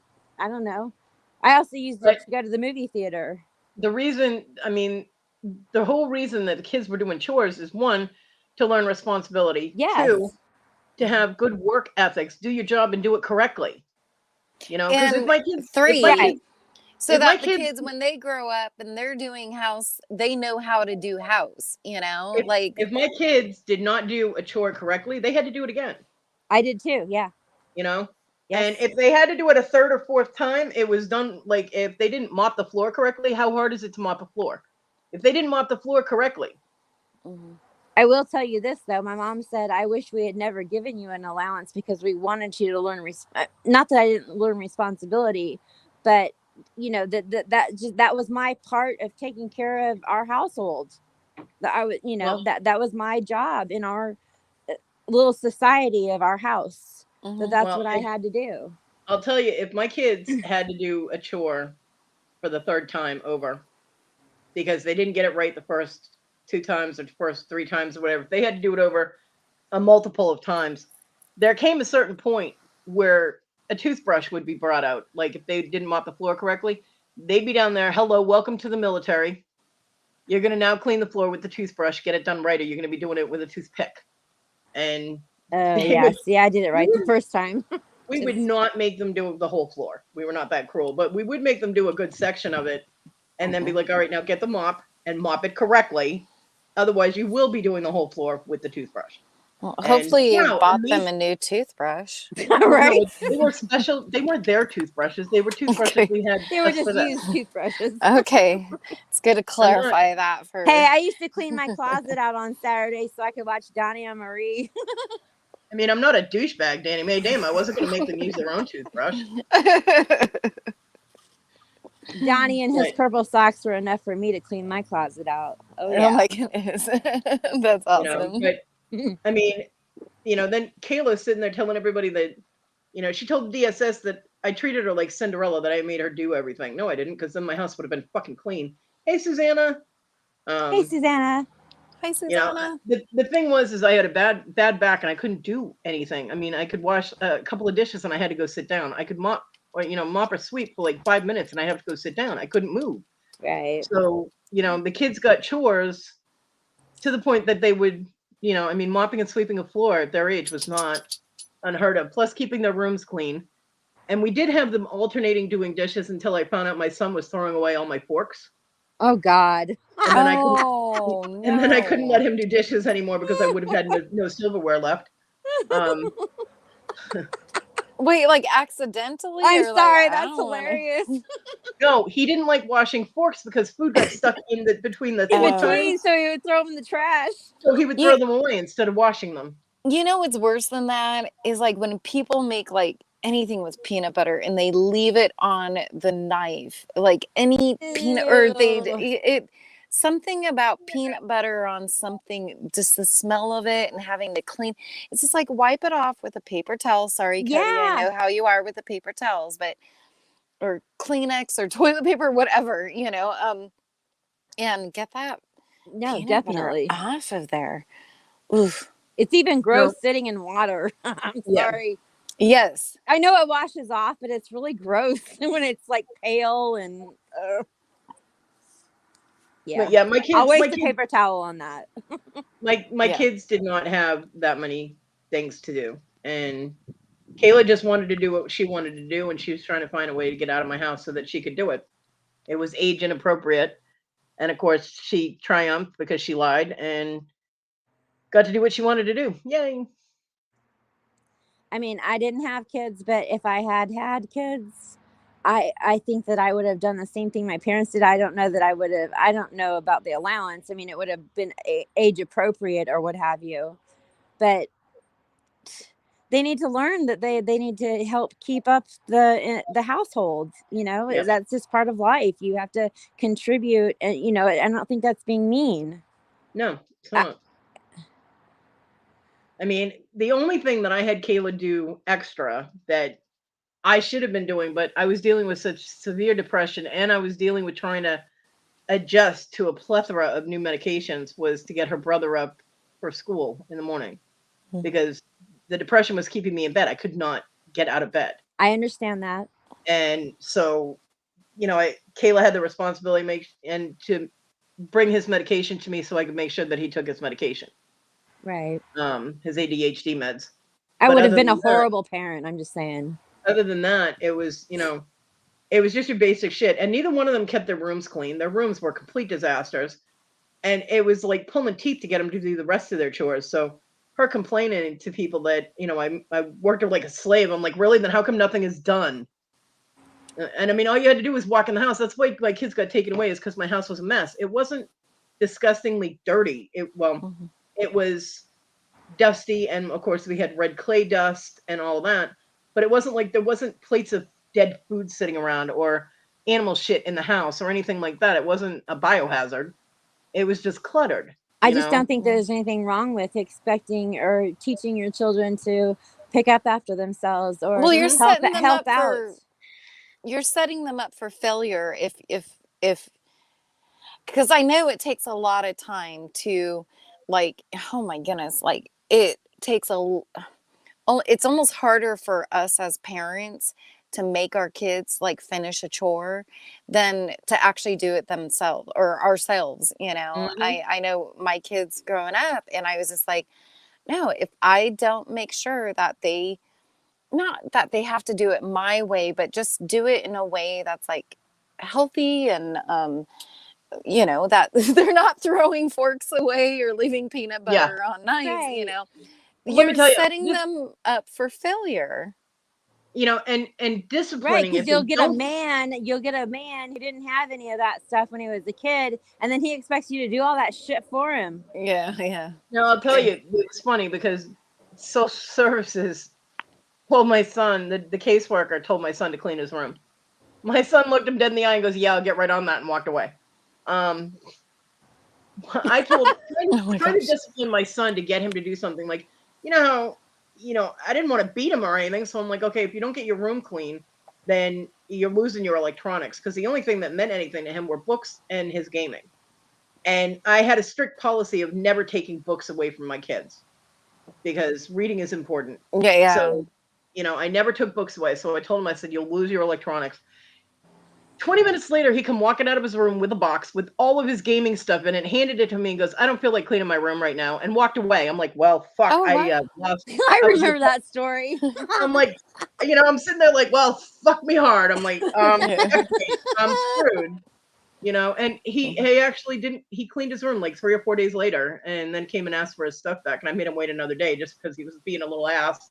But yeah, he, you know, I think the things that you take away from your kids are all specific to, like with my 3, like my oh shit, Jake's here. Okay, I'll also finish this real quick. My daughter, I had to ground her from books because that's what she loved. She absolutely loved it. My older son, I grounded him from basketball and skateboards. My youngest son, the gaming stuff, and it's like, okay, this is a privilege for you. After you finish this, that, and the other. But I mean, so if my youngest son is playing games, you know, he's like, oh man, I'm going to have to read a book. And I'm like, well, it's about time, you know, go ahead, read all day long, you know. Well, with my daughter Kayla, it was really easy. I'd just take the phone away from her and she'd scream like a banshee, like someone was killing her. So, you know, yeah, that's true. My life is over if I can't talk on the phone. I'm like, yeah, Mom. I think that if I had grown up in the time where we had phones, I would have been dead. I would have been dying because like they would have taken my phone away. Oh no, I mean the house phone. She wasn't allowed to use the house phone. She also wasn't allowed to use the computer. Yeah, I did have that taken away from me. I'm sorry, I wasn't thinking about that. Taking the computer and the phone away from her was like cutting her off from life itself. Yeah, my best friend Jennifer, oh my God, my parents would get mad at me and they would say, you can't talk to Jennifer for a week. I'm like, oh my God, I'm going to die. Yeah. Hey, so Jake's back and we got to go get some propane. So I'll be watching, but thanks for having me come on. And well, thank you for coming on the panel. Tell Jake I said hi. Hey, Jake. Kodi says hi. Kathy says hi. Hello. he's like Kathy, huh? He's like, who's that? Yeah. Kodi's talked to him for a while before, so yeah. No, gotcha. No offense, Kathy. I'm just a weirdo. I just do my YouTube like during the day, and once he gets totally get that, yeah. But love you, Danny Mae. Love you both. Thank you. That's okay, bye. Propane. I will, and I'll leave you something in the chat, just special for you. Okay, Kodi? Oh boy. Okay. Oh boy. But yeah. No, I mean, I totally get that. Like my dad, no. My punishment for anything that was, usually my stuff had to do with school. The things that I got in trouble for was because they didn't realize that I had Asperger's and they didn't realize that I had ADD. I don't have ADHD. I'm not hyperactive. I have attention deficit disorder, but I'm not hyperactive. So that wasn't my issue. but I had trouble in school because they didn't know, and they didn't know how to fit, to, I can't think of the words right now. They didn't know how to direct me in the right, the teachers and the faculty, all that stuff. They didn't know how to deal with me. Right. And I wasn't really disruptive. I did talk a lot, which is weird for me because I don't usually talk a whole lot. Well, I do here, but you know what I'm saying. Really? I hadn't noticed. Well, but you know what I'm trying to say. They were like, she was being disruptive in class and blah, blah, blah. And so most of my punishments came from green slips that I would get. Those were bad things in elementary school. And so when I would get those, my dad would say, okay, you want a spanking? Or do you want your shit taken away, your asteroids and your Atari taken away for a week? I was like, fuck no, I don't want my Atari taken away. Spank me. But the rule with the spanking is he would spank me until I stopped crying. So he'd hit me and hit me and hit me as hard as he could to make me cry. And then he would keep hitting me until I stopped crying. So it was like an hour long beating. But I didn't get my shit taken away. I couldn't sit for a week, but I got, anyway, just saying. Well, I can't remember what my punishments were when I was in school. I know I got grounded a lot. I got to choose, so it's my fault that I got beat is basically what my dad was trying to put in my head, I think. Yeah. That I chose for him to abuse me. Let's see, I got in trouble for a lot of stuff I didn't do at school. And I got in trouble for some stuff I did do, like I put a knife to a girl's throat in school. I got in trouble for that. Oh, I've never done that. And then they accused me of putting holes in a school bus seat with the knife. But I looked at that seat. It wasn't even my bus, so I was never on that bus. But I went on the bus and I looked at the holes, and they didn't match up with the size of the knife that I had. So I fought that one and I won that. Oh my God. I was like, you can't just blame me for something just because it's convenient, Right. I do know my dad wasn't happy because it was his buck knife that I had. And that got taken away. But I don't remember what my punishment was for that. I think I lost like TV for a couple of weeks or something. Yeah, all of my punishments were a choice. Either I didn't get a choice. They just made the decision. Thank you and beat you till you stop crying, or you get your Atari and your TV taken away for a week or two or whatever, fit the punishment. And so I always chose the beating because that just lasted an hour. It didn't last a whole week. So, but I think that it also made my dad feel like he wasn't doing anything wrong because I chose that. He gave me the choice. I chose it. So you chose to be beat. Wes is giving you big hugs. Aw, thanks, Wes. He's also cheering on Danny, who got timed out even though she was leaving because she put banana poops in my chat. There are no exceptions. That's right. You do not discriminate when it comes to banana poops. I do not. But what else? I got in trouble for fighting. Oh, the school tried to blame me for cutting the cord on the back of the juice vending machine in the girls' locker room, and it wasn't me. I actually knew who it was, and it was not me. And they tried to suspend me, and I was like, I was like, you get a forensics team down here to fingerprint that bitch because you won't find my fingerprints on it anywhere. And Wow. I was like, but I bet you'll find fingerprints of kids that don't go to school here because they were in the school the other night and they're the ones that did it. And let's see what else. I got blamed for using nail polish on the walls in the girls' room because for a good time, call Kodi. No, my I'm kidding.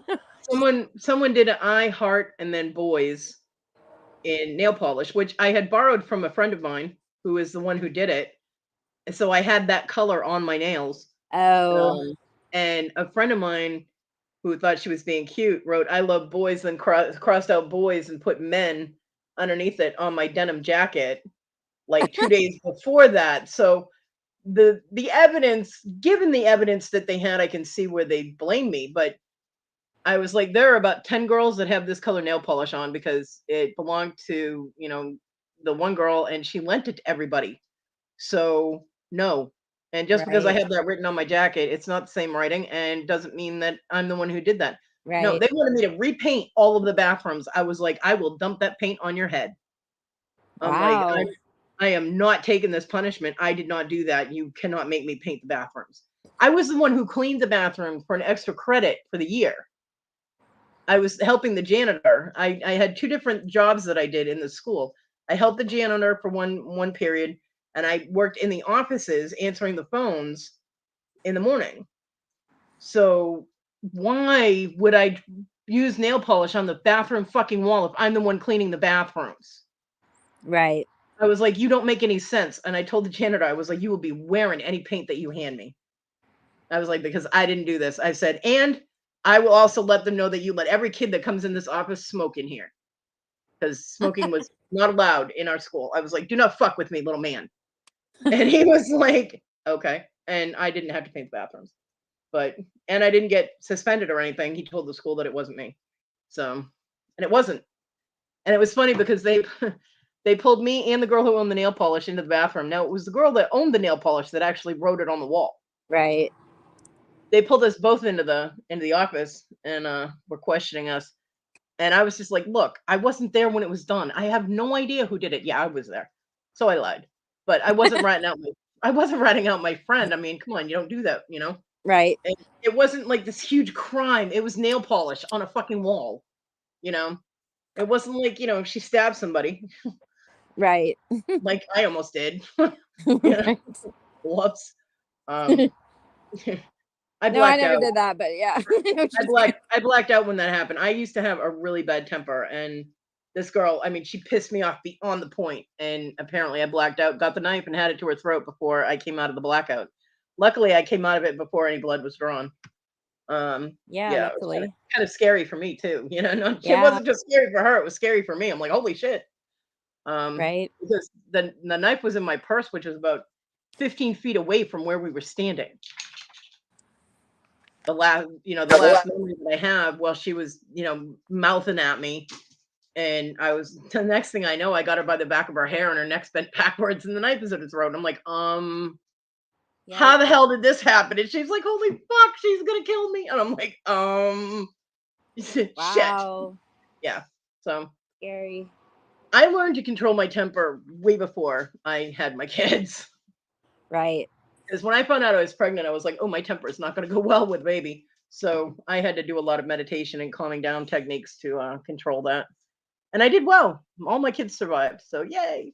Go me. But yeah, that was pretty scary. I imagine so. Yeah. There was only one other time that I had a blackout in school or anywhere else for that matter. And that was when my counselor pissed me off and I almost went across her desk to get to her. And if a friend of mine hadn't walked up into her doorway and been like, oh my God, what are you doing? I was halfway over the counselor's desk. She's in the corner like, holy shit. And I'm going over her desk to get to her to beat her ass. I came out of it and I was like, uh-oh. I'm like, fuck this. And I grabbed the paper that I was so pissed off about and I walked out of the school. I walked home. Oh, wow. Because we had worked out this whole thing with my classes because I had failed 10th grade English. But my mom didn't want me held back completely, right? So she came in and we talked to the counselor and we worked out that I was going to take a correspondence course for 10th grade English. I would be considered a sophomore junior until I passed that 10th grade English class. Then I would be a full junior.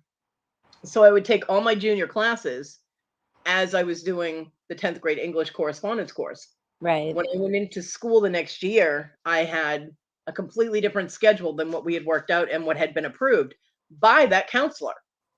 Oh. So I went down to talk to her and she's like, no, that's the schedule you have. I'm like, no, it's not. This is the schedule I have. And I showed her the printout from the year before. She goes, well, I'm sorry, but that's not valid now. This is the schedule you have to follow. I'm like, I'm not doing that. My classes are this. We already worked this out. And she wasn't listening to me and she didn't give a fuck. So yeah, it pissed me off so bad because my mom and I had gone through all this. My mom had already paid the money for the correspondence course. And at that time, doing the correspondence course was like $300. So it was a lot of money and I had 10th grade English on my schedule. And I'm like, no, I'm not supposed to have that. And she goes, well, you need to go to it with the same fucking teacher that I couldn't stand and didn't learn anything from the year before. I'm like, no. So yeah, I blacked out and started going after her, and I ended up walking home. And the next day, my mom came in with her little manila folder, looking like a little attorney. She was so cute, and walked into my housemaster's office and said, "We seem to have a problem." And he looked at her and goes, "Well, if your daughter is in my office, we usually do have a problem." And I'm like, "Mm." And she showed him the paperwork and talked to him. I didn't say a word. She said everything. And he called the counselor in and he goes, "Is this your signature on this paper?" And she's like, "Well, yes." He goes, "And this is her schedule. Why did you give her a new schedule?" And she's like, "Because I misplaced her paperwork." He goes, "So instead of contacting her mother, and asking her for a copy of it, you just decided to do your own thing and give her different classes." And she goes, "Well, yeah." He goes, "Yeah, this is her schedule. Put it in the computer, and I don't want to hear about this again." He was so pissed at that counselor. And my mother was like, "Thank you." She goes, "I'll need that copy back." You know? Right. Yep. So I had all my classes and I passed my 10th grade English with an A+. Awesome. Learning it myself instead of from the Yahoo wackadoodle that was sexist little pig. God, I hated that man. My 10th grade English teacher was an asshole. So, yep. Learning it on my own, I got an A+. Learning it through that teacher, I got a 3 for the year. Wow. Yeah. It just goes to show that with some things I can self-educate better than learn it through somebody else. Right. I mean, he didn't explain things very well. He was very much in favoritism of our football players. And if girls had their hand raised and he went, picked one of them to, for them to ask their question. And in the middle of their question, a boy would raise their hand. He would interrupt the girl and go, "Okay, what's your question?" and point to the guy. Oh, that's not cool.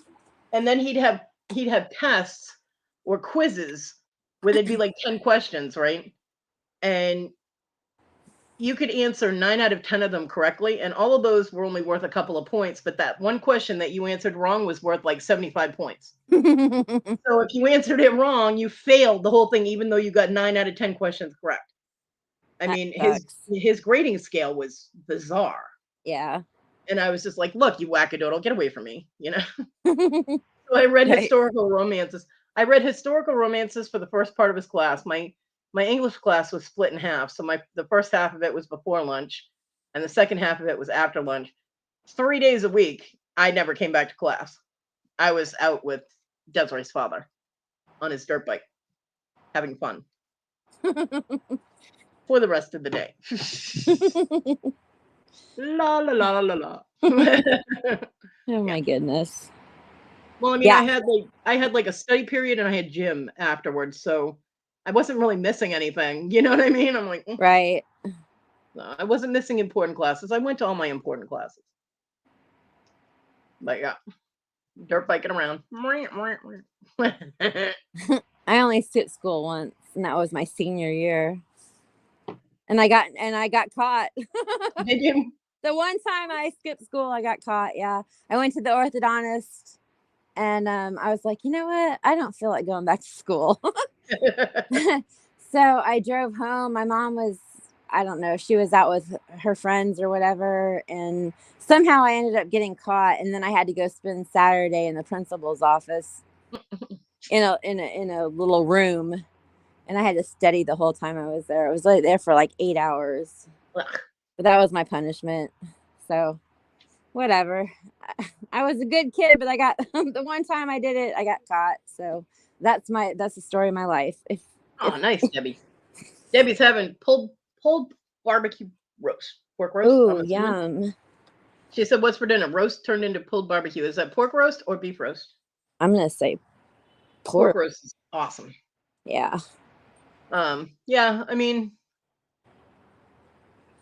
I don't know. I was a pretty good kid. I just, I seemed to get myself into a lot of fucking trouble for being a good kid. I got into a lot of trouble because I would stand up to bullies. So I got busted for fighting a lot. Because I wouldn't let people pick on other people. So of course, whenever you do something good for somebody, you get in trouble, Right. So I had we had the principal, the vice principal, and then we had housemasters. So the house A and house B. And I was in house A, and my housemaster, every time I got called down there, he actually made a little name tag and put it on the chair whenever I went in his office. I'm like, seriously, dude, that's not funny. He's like, I'm thinking of having a plaque made permanently attached to the wall. Nice. You know, but yeah, I did get blamed for a lot of stuff that I didn't do just because the powers that be saw me as a troublemaker, but a likable one, because like I'd be in the hallway and my housemaster would be walking down the hall. I'd be like, "Hey, Mr. D," and he'd be like, "Hey, how you doing?" You know, I mean, if I saw him like out in a store, he'd be like, "Hey, behaving yourself," and I'm like, "Absolutely, as usual." He's like laugh and walk away, but you know, it was on friendly terms. Like he wasn't like, "Oh, that fucking kid," you know what I mean? Right. So I was a likable badass. I don't know. But I did get blamed for a lot of stuff that I didn't do, and that irritated me, you know. Yeah. Because I hate being blamed for stuff I don't do. If I did it, I'll own it, but don't blame me for something I didn't do. Right. So, we had a walkout in our school to protest the teachers not having a contract, and there were like 7 kids that never came back to the school. Now the whole purpose of it was to show unity and solidarity with our teachers, and we were supposed to all go back into the school once we had accomplished what we wanted to accomplish.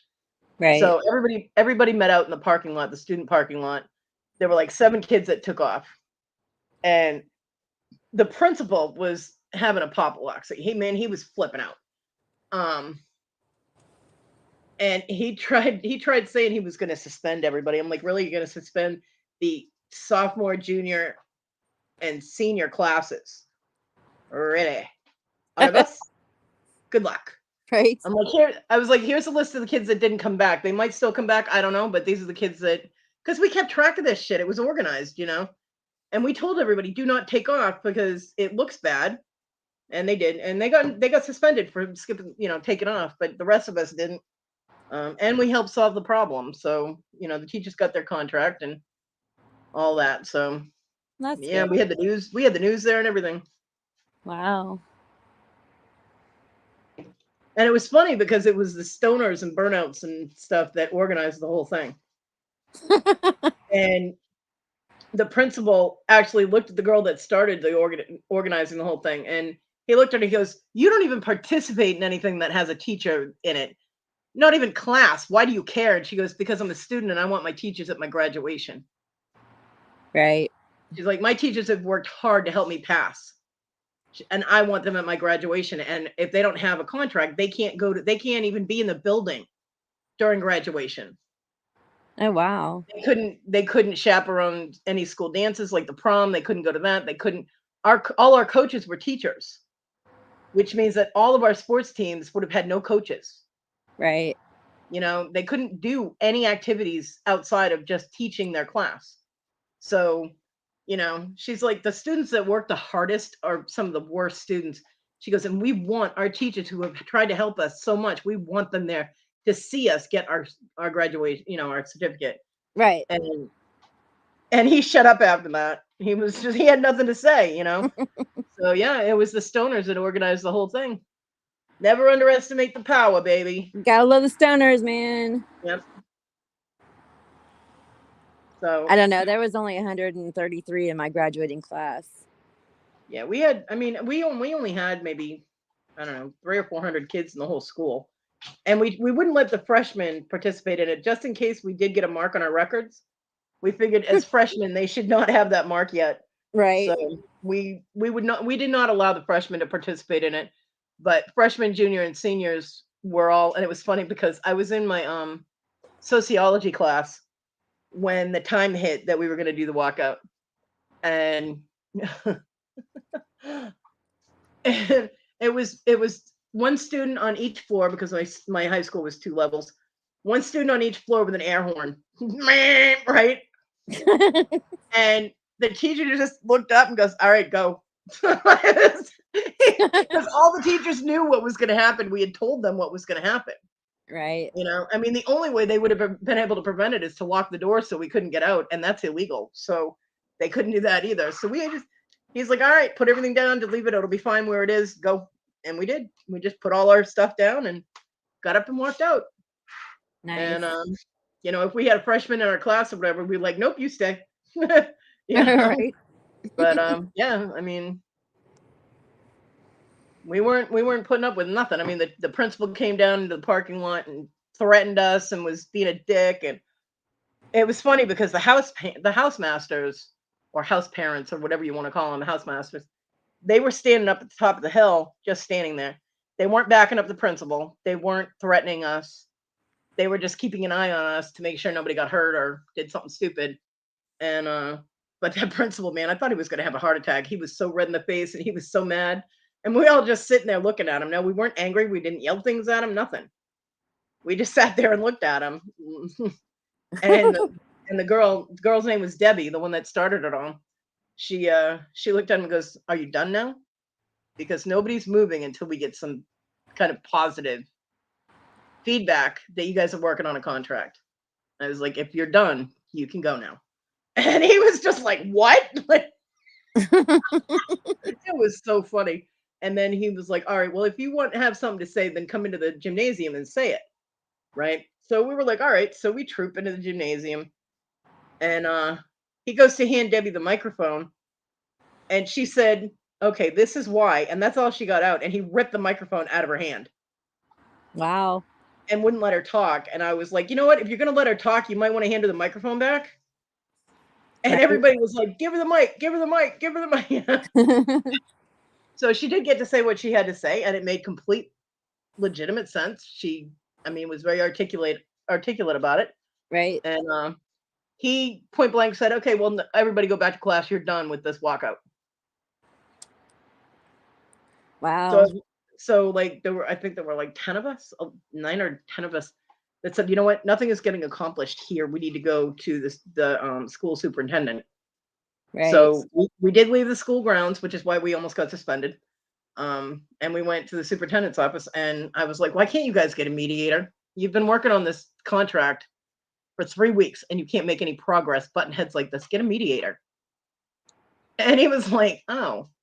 I'm like, "You're the head of the education department and it didn't occur to you to get a mediator? Really?" You know, I'm just like, so they did get a mediator, and they did work out compromises with the contract, and the teachers got that contract with a raise and, you know, all Groovy. that fun stuff, which was what they wanted. They didn't get as much of one because that was part of the compromise, but they did get something. And, you know, Right.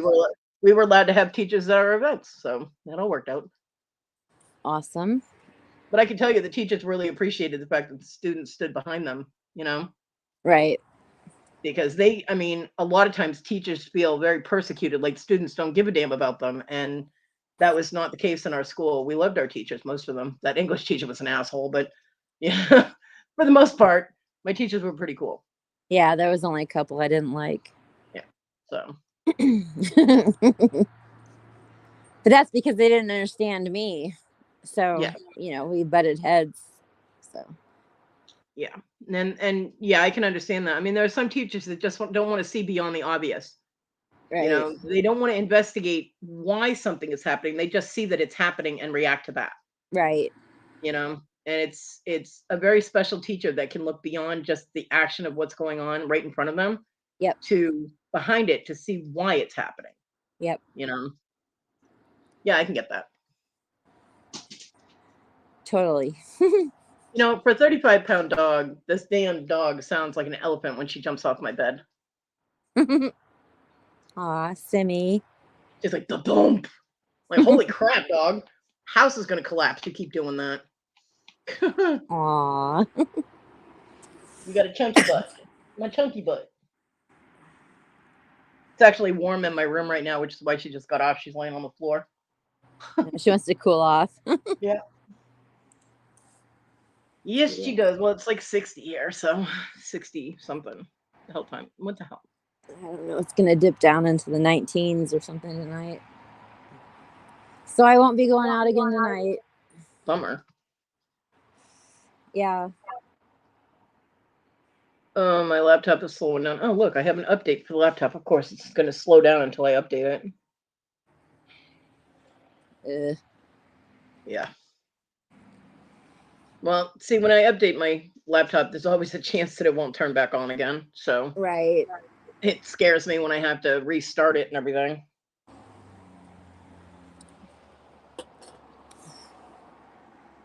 And she's back on the bed.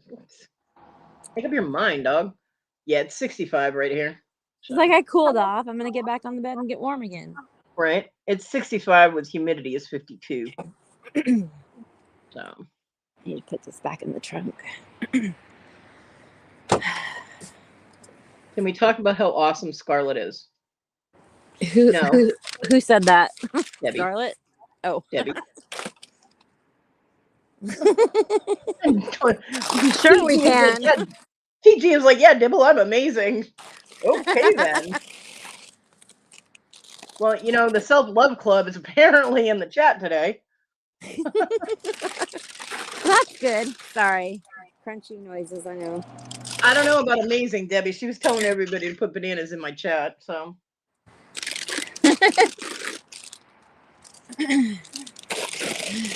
Crap. Which gets you on a certain list, but it's not the amazing list. I was hoping I could go to the little pantry in the blessing box tonight, but it's not going to happen. It's just too effing cold. I'm sorry, y'all. Yeah.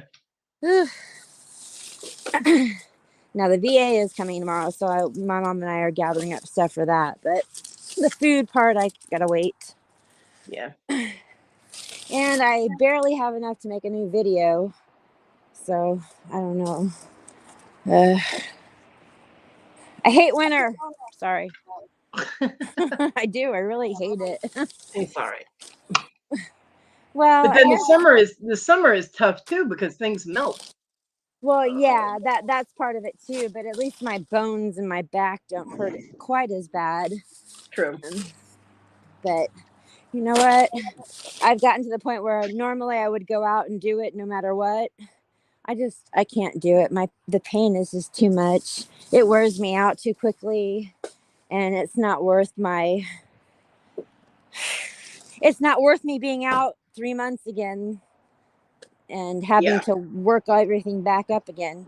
I haven't even gotten back up to where I was before I got sick and couldn't do anything. It might be another 2 weeks before the channel gets back up to where it was before I got sick. And that's been 5 weeks now or something like that. I think I put out 5 videos. Can't remember now, 5 or 6.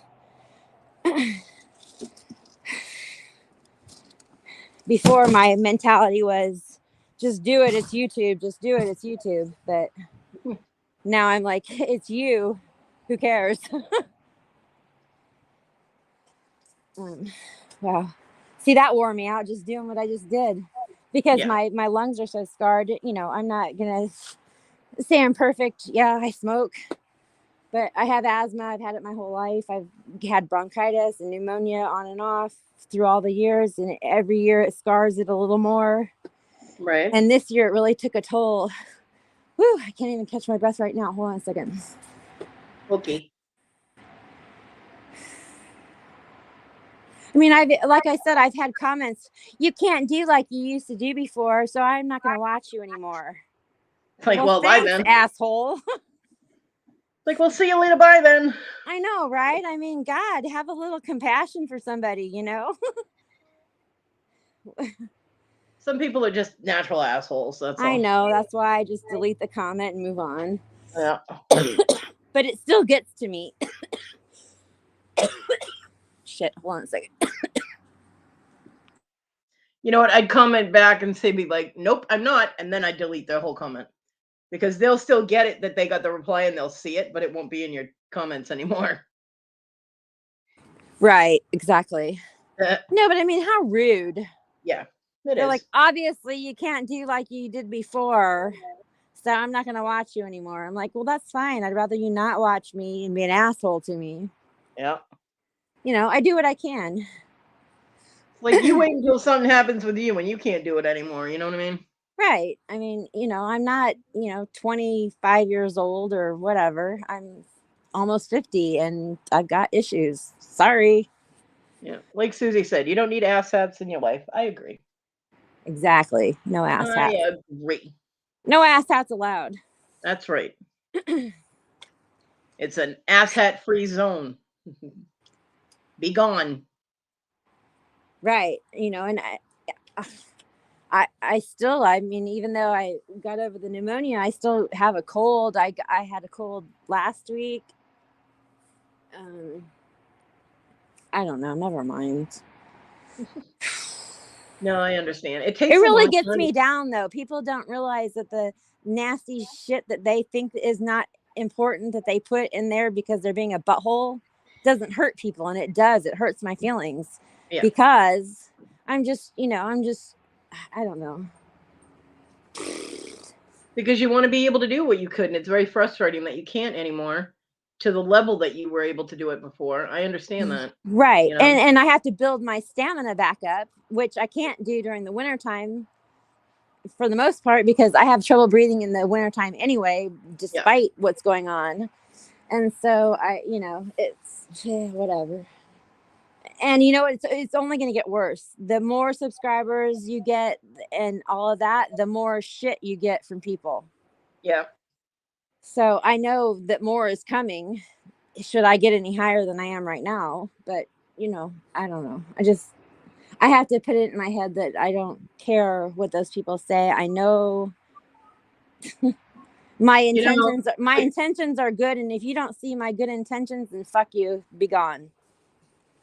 There's a guy that lives on my street with a loud ass fucking truck who seems compelled to play music so loud you can hear it in Guam. And I really wish his truck would die and not come back to life, He's been doing it all day, up and down the street, revving his engine, playing god awful music. Well, to me it is really, really loud, Right. And I'm like, what the hell, dude? Not everybody wants to listen to your crappy taste of music. Go away. Right. And I really wish I had a small directional EMP that I could point at his truck. Because I'd kill that bitch with extreme prejudice, let me tell you. Yeah, Susie, exactly. People think that they can be rude and inconsiderate on the internet, Right, because they're hiding behind their keyboard warriors, yeah. Yeah. But they don't realize that there's a person right here behind the videos and everything, and you're being mean to them. Yeah, or they just don't care. There are a lot of people that just don't give a damn about other people. They think they should be able to, they have the right to tell you what to do or to criticize you. And they really don't have that right. I mean, right. I mean, like people say, why don't you take the bag? Just take the bag. Well, you know what? I took the fucking bag and I'm opening it up in my driveway, but I show myself going, I edit. It's called editing, asshole. Right.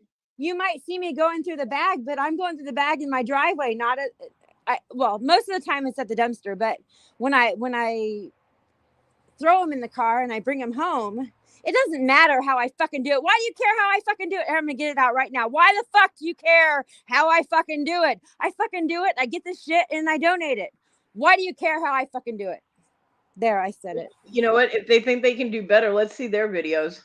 Exactly. Yeah. Why do you care how? Why don't you get a camera and put it on your fucking head? Or why don't you get a strap and put your phone on your head? Do you want to wear an iPhone 12 Plus on your fucking head? No, it's heavy. I'm sorry, I'm really going off right now. Carol Ann said, Kathy, I love you. I understand people's words can really hurt, but they're shitheads. And they have intentions of hurting others because they are small, narrow-minded, pigeonhole minds. Fuck them. Amen. That's right. Well, I mean, honestly, you know what? I have fibromyalgia and everybody's pain pressure points are different.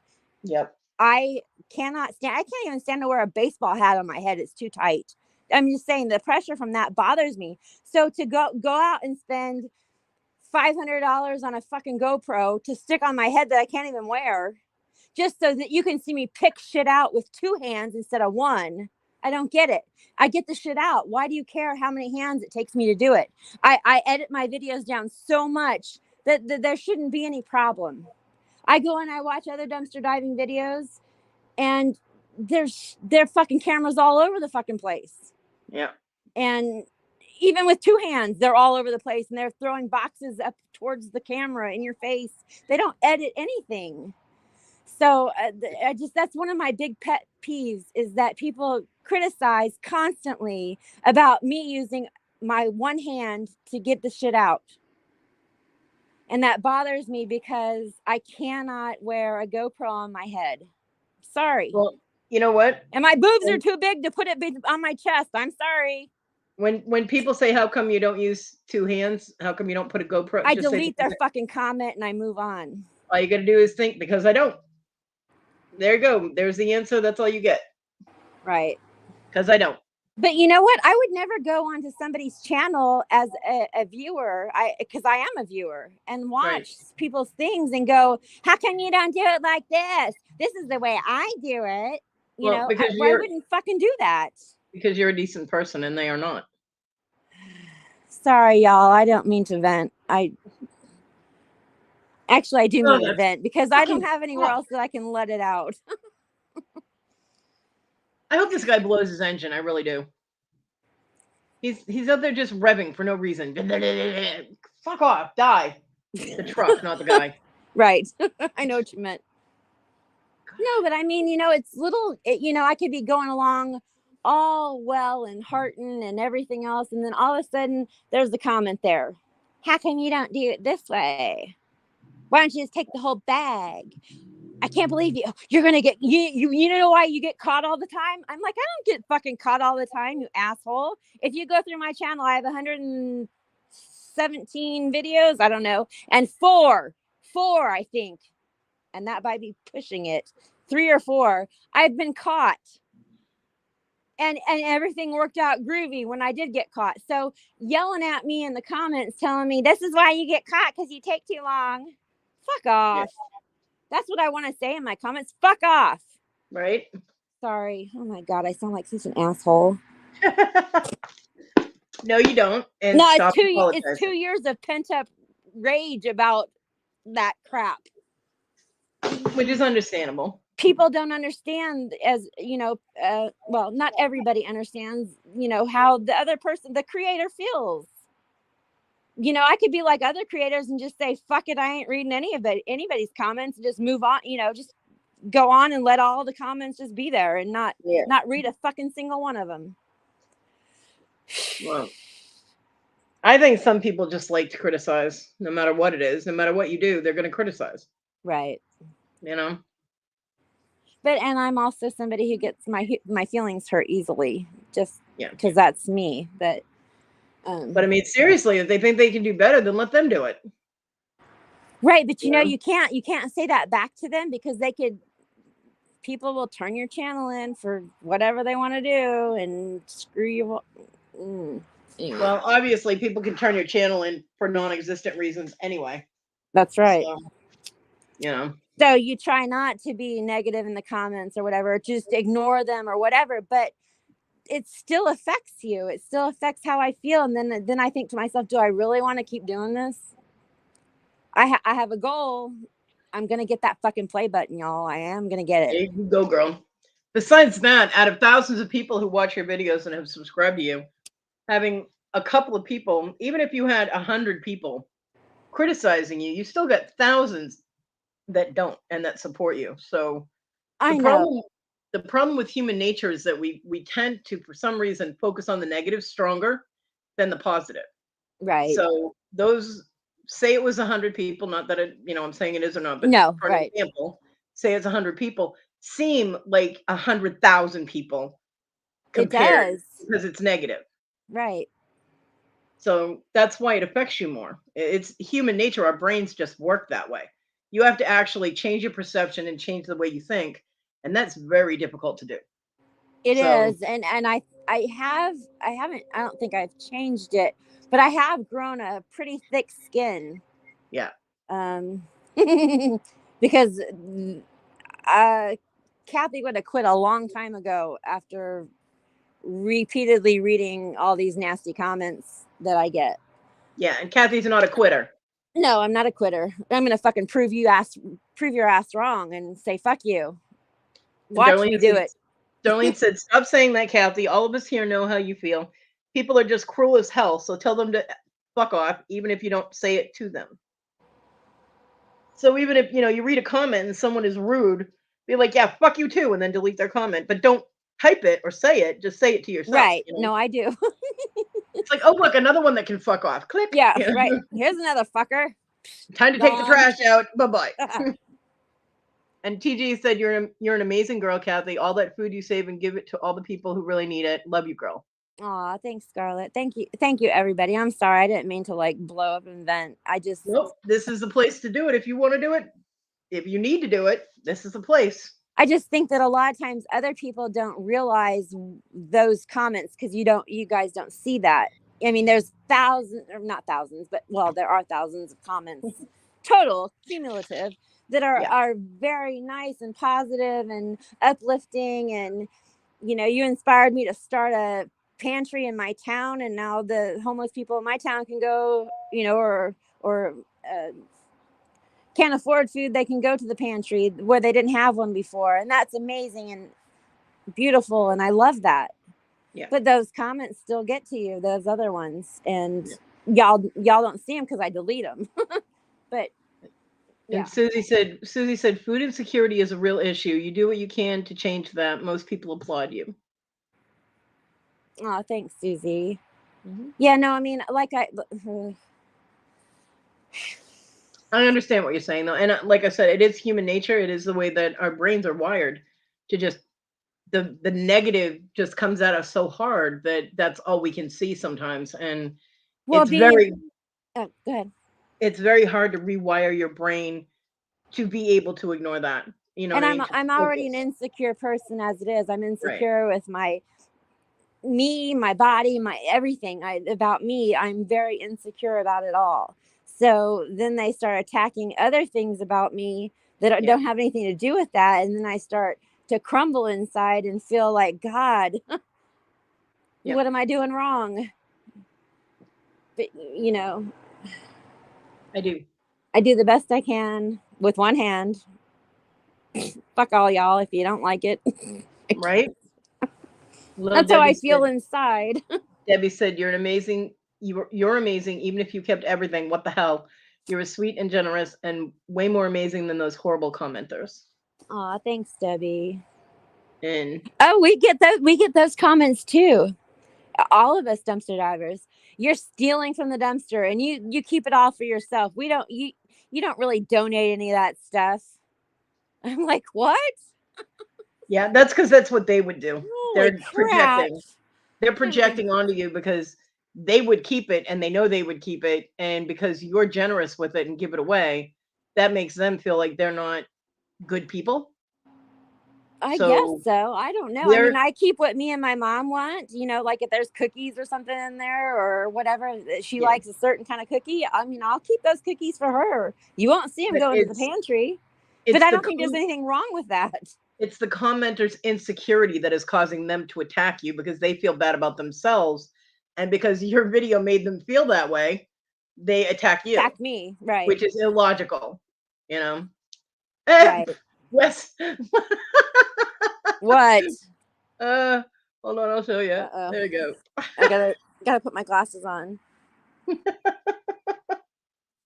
Oh my God, Wes. Nunya.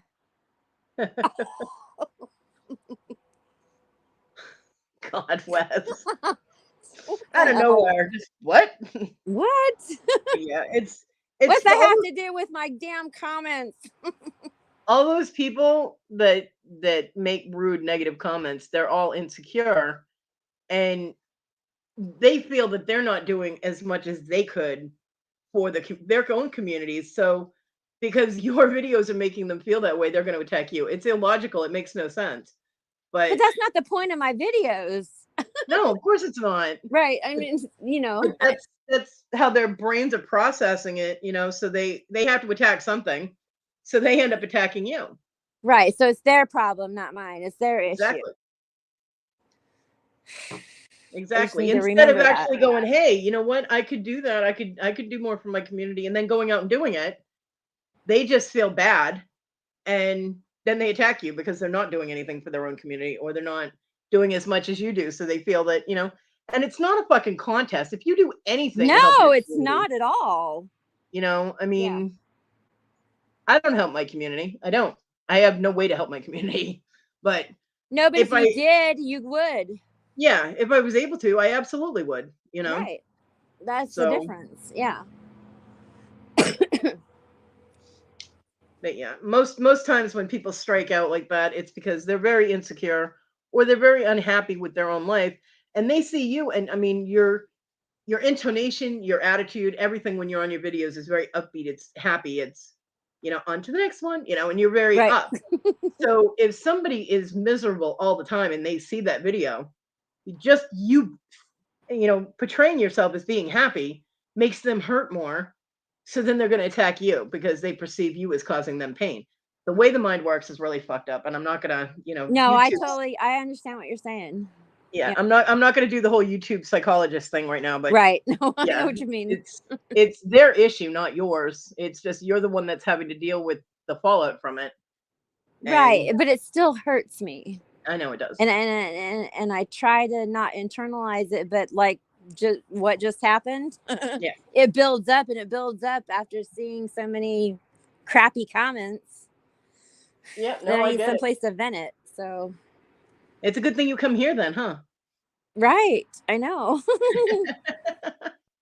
Yeah, Oh I my mean, God. if I could wrap your heart in bubble wrap too, I would. Aw, thank you. Along with the rest of you, because you keep getting broken. You need to stop that. I know, right? Oh my God. We're either gonna keep putting super glue in your food, or we gotta wrap you in a lot of bubble wrap. I know. I know one of these times I'm gonna hit my ribs again. No. Slip and fall. No. Don't put that out in the universe. It might happen. No, I know. I don't want to do that. That was awful when I broke my ribs. Oh my goodness. I'm sorry, y'all. No. What? Kathy? I didn't say it. You did. No, I didn't. That wasn't me. Oh, okay. It was the other one. That was somebody else. Yeah. Oh my goodness. Well, I'm gonna give this now 9 minutes. So if anybody has any links of anywhere that they want to Drop pop in there, go right ahead and drop them. We'll be ending it at the 4-hour mark because I'm tired and I'm hungry, and yeah, I know. Me too. I need my mommy brought me food, so oh, yum. I got chicken pot pies. Yay! Oh, yay! Woo! She brought me chocolate milk too. Mm. I was not expecting it. I was like, she got this little smile on her face, right? And she hands me the bag, and I'm like, what is this? And I knew it was like milk, but I'm like, why are you bringing me milk? And I opened it, and it was chocolate milk. I'm like, oh, chocolate milk. I'm like, I was like, I'm so glad it's not close to the beginning of the month, because if my son saw it, he'd drink it. My mom knows chocolate milk, yeah. Papa Ron, why are you putting? Hey, Papa Ron. Oh, links. He's dropping. I'm like, why is Papa Ron? He's dropping links. Yeah, he's dropping links. My mom is awesome, Susie. She is awesome. I really, really wish she would spend the money, because I know she has the money, but I really wish she would spend the money and get a hearing aid, because it's very frustrating to talk to somebody who can't hear you. I know. My mom is in denial too. I'm like, stop yelling. And then she's yeah, like, what? TG, What'd you say? What'd you say? TG, I have enough food. My mom's been helping me out with food. But yeah, and I have to repeat things repeatedly, and I have to say it louder each time. Yes. And then it's like I'm yelling at her, and she's like, ugh. And I'm like, don't give me attitude because you cannot hear me. Right. I have to yell, and because of my teeth, of course, it's hard for me to articulate, especially if I'm yelling. Right. So it sounds like I'm mad at her, and I'm not. I'm just trying to get her to hear me. And she acts like she gets so frustrated, like, oh, quit yelling at me. Don't talk to me like that. And I'm like, I have no choice. Right. Trust me. You will know if I'm mad at you. I'm just like, ugh. Well, my mom will have the TV up on like 96, and then she'll not stop the TV or anything, but she'll start to try to carry on the conversation with me, and I'm like, Mom, I can't hear you over the fucking TV. Yeah. Because Well, she can't hear it. My mom knows that she has hearing issues, but she Mine told me does that too. she doesn't have the money to get a hearing aid. And I'm like, I don't know how much all of that costs, but I do know she has the money. She just doesn't want to take it out of the bank. Right. Well, my mom doesn't really want to admit that she's got a hearing problem, which is understandable. She's 71. Yeah, my dad used to be like that too, but I mean, my mom, because I asked her, I said, Mom, why don't you get a hearing aid? Because my daughter gets frustrated with her. My oldest gets frustrated with trying to talk to her too, but my daughter will take it out on my mom when she gets frustrated. She will then yell at her, and I don't yell at her because she can't hear me. I just have to keep raising my voice so that she will hear me. Right, and I'm trying to carry on a conversation with her, and I don't want to try to talk over the flipping TV. Yeah. So I'm like, can you mute it? So I asked her, I was like, Mom, why don't you just get a hearing aid? And then people won't have to repeat themselves and get frustrated. She goes, because they're expensive and I don't have the money for that. I'm like, having $250,000 in the bank kind of constitute as, yes, the fuck you do have the money for that. But right. I want to be broke like my mom. Okay. # life goals. I want to be broke like my mother. I know. So she has the means to be able to fix the problem, but she's just not doing it. So if she gets frustrated, and I told her that today too, I was like, you know what, if you get frustrated because I have to raise my tone to the point where they can hear me outside so that you can hear me, you cannot get frustrated with me because you're the one that won't spend the money to get the hearing aid. So I was like, deal with it. Then she kept touching things in my kitchen. She kept rearranging stuff on my counter. I'm like, Mom, what are you doing? She goes, well, I'm making room. I'm like, for what?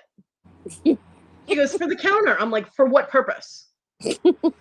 Because I have things that I can reach on my counter, right?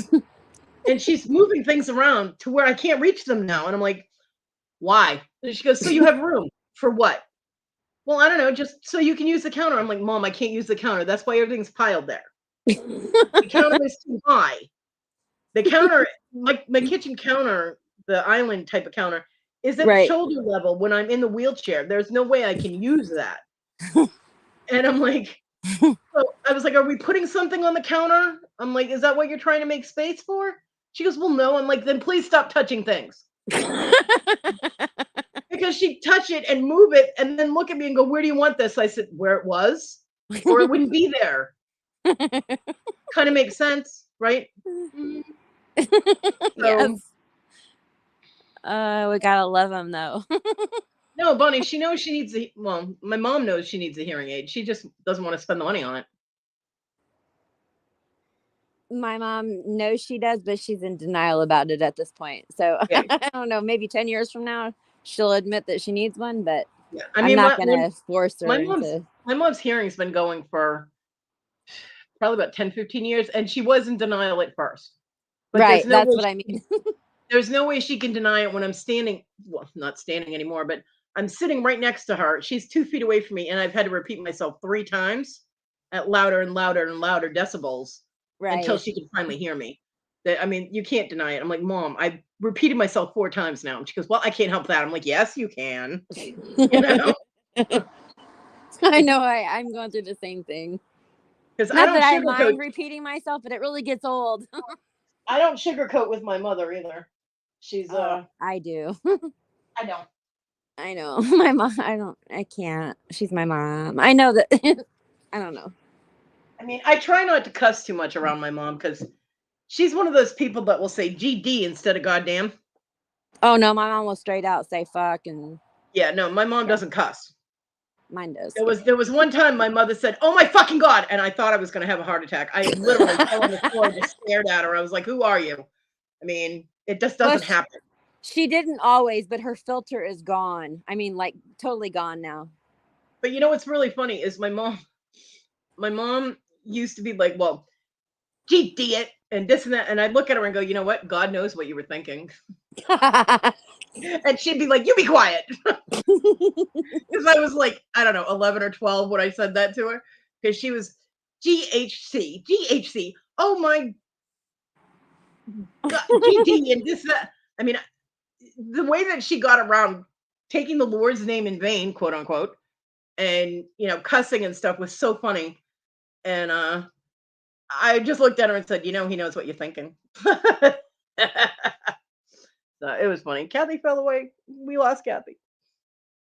So yeah. So yeah, my mom cussing was a shock. It always came as a complete shock if she actually said a cuss word. And she still does it, but not to that extent. I think it was more when she was going to church all the time that it was more in her head, I guess. Now she doesn't go to church. And there's a reason behind that, but that's my mom's story to tell. So it's not mine. Not that I haven't told other people's stories before, right?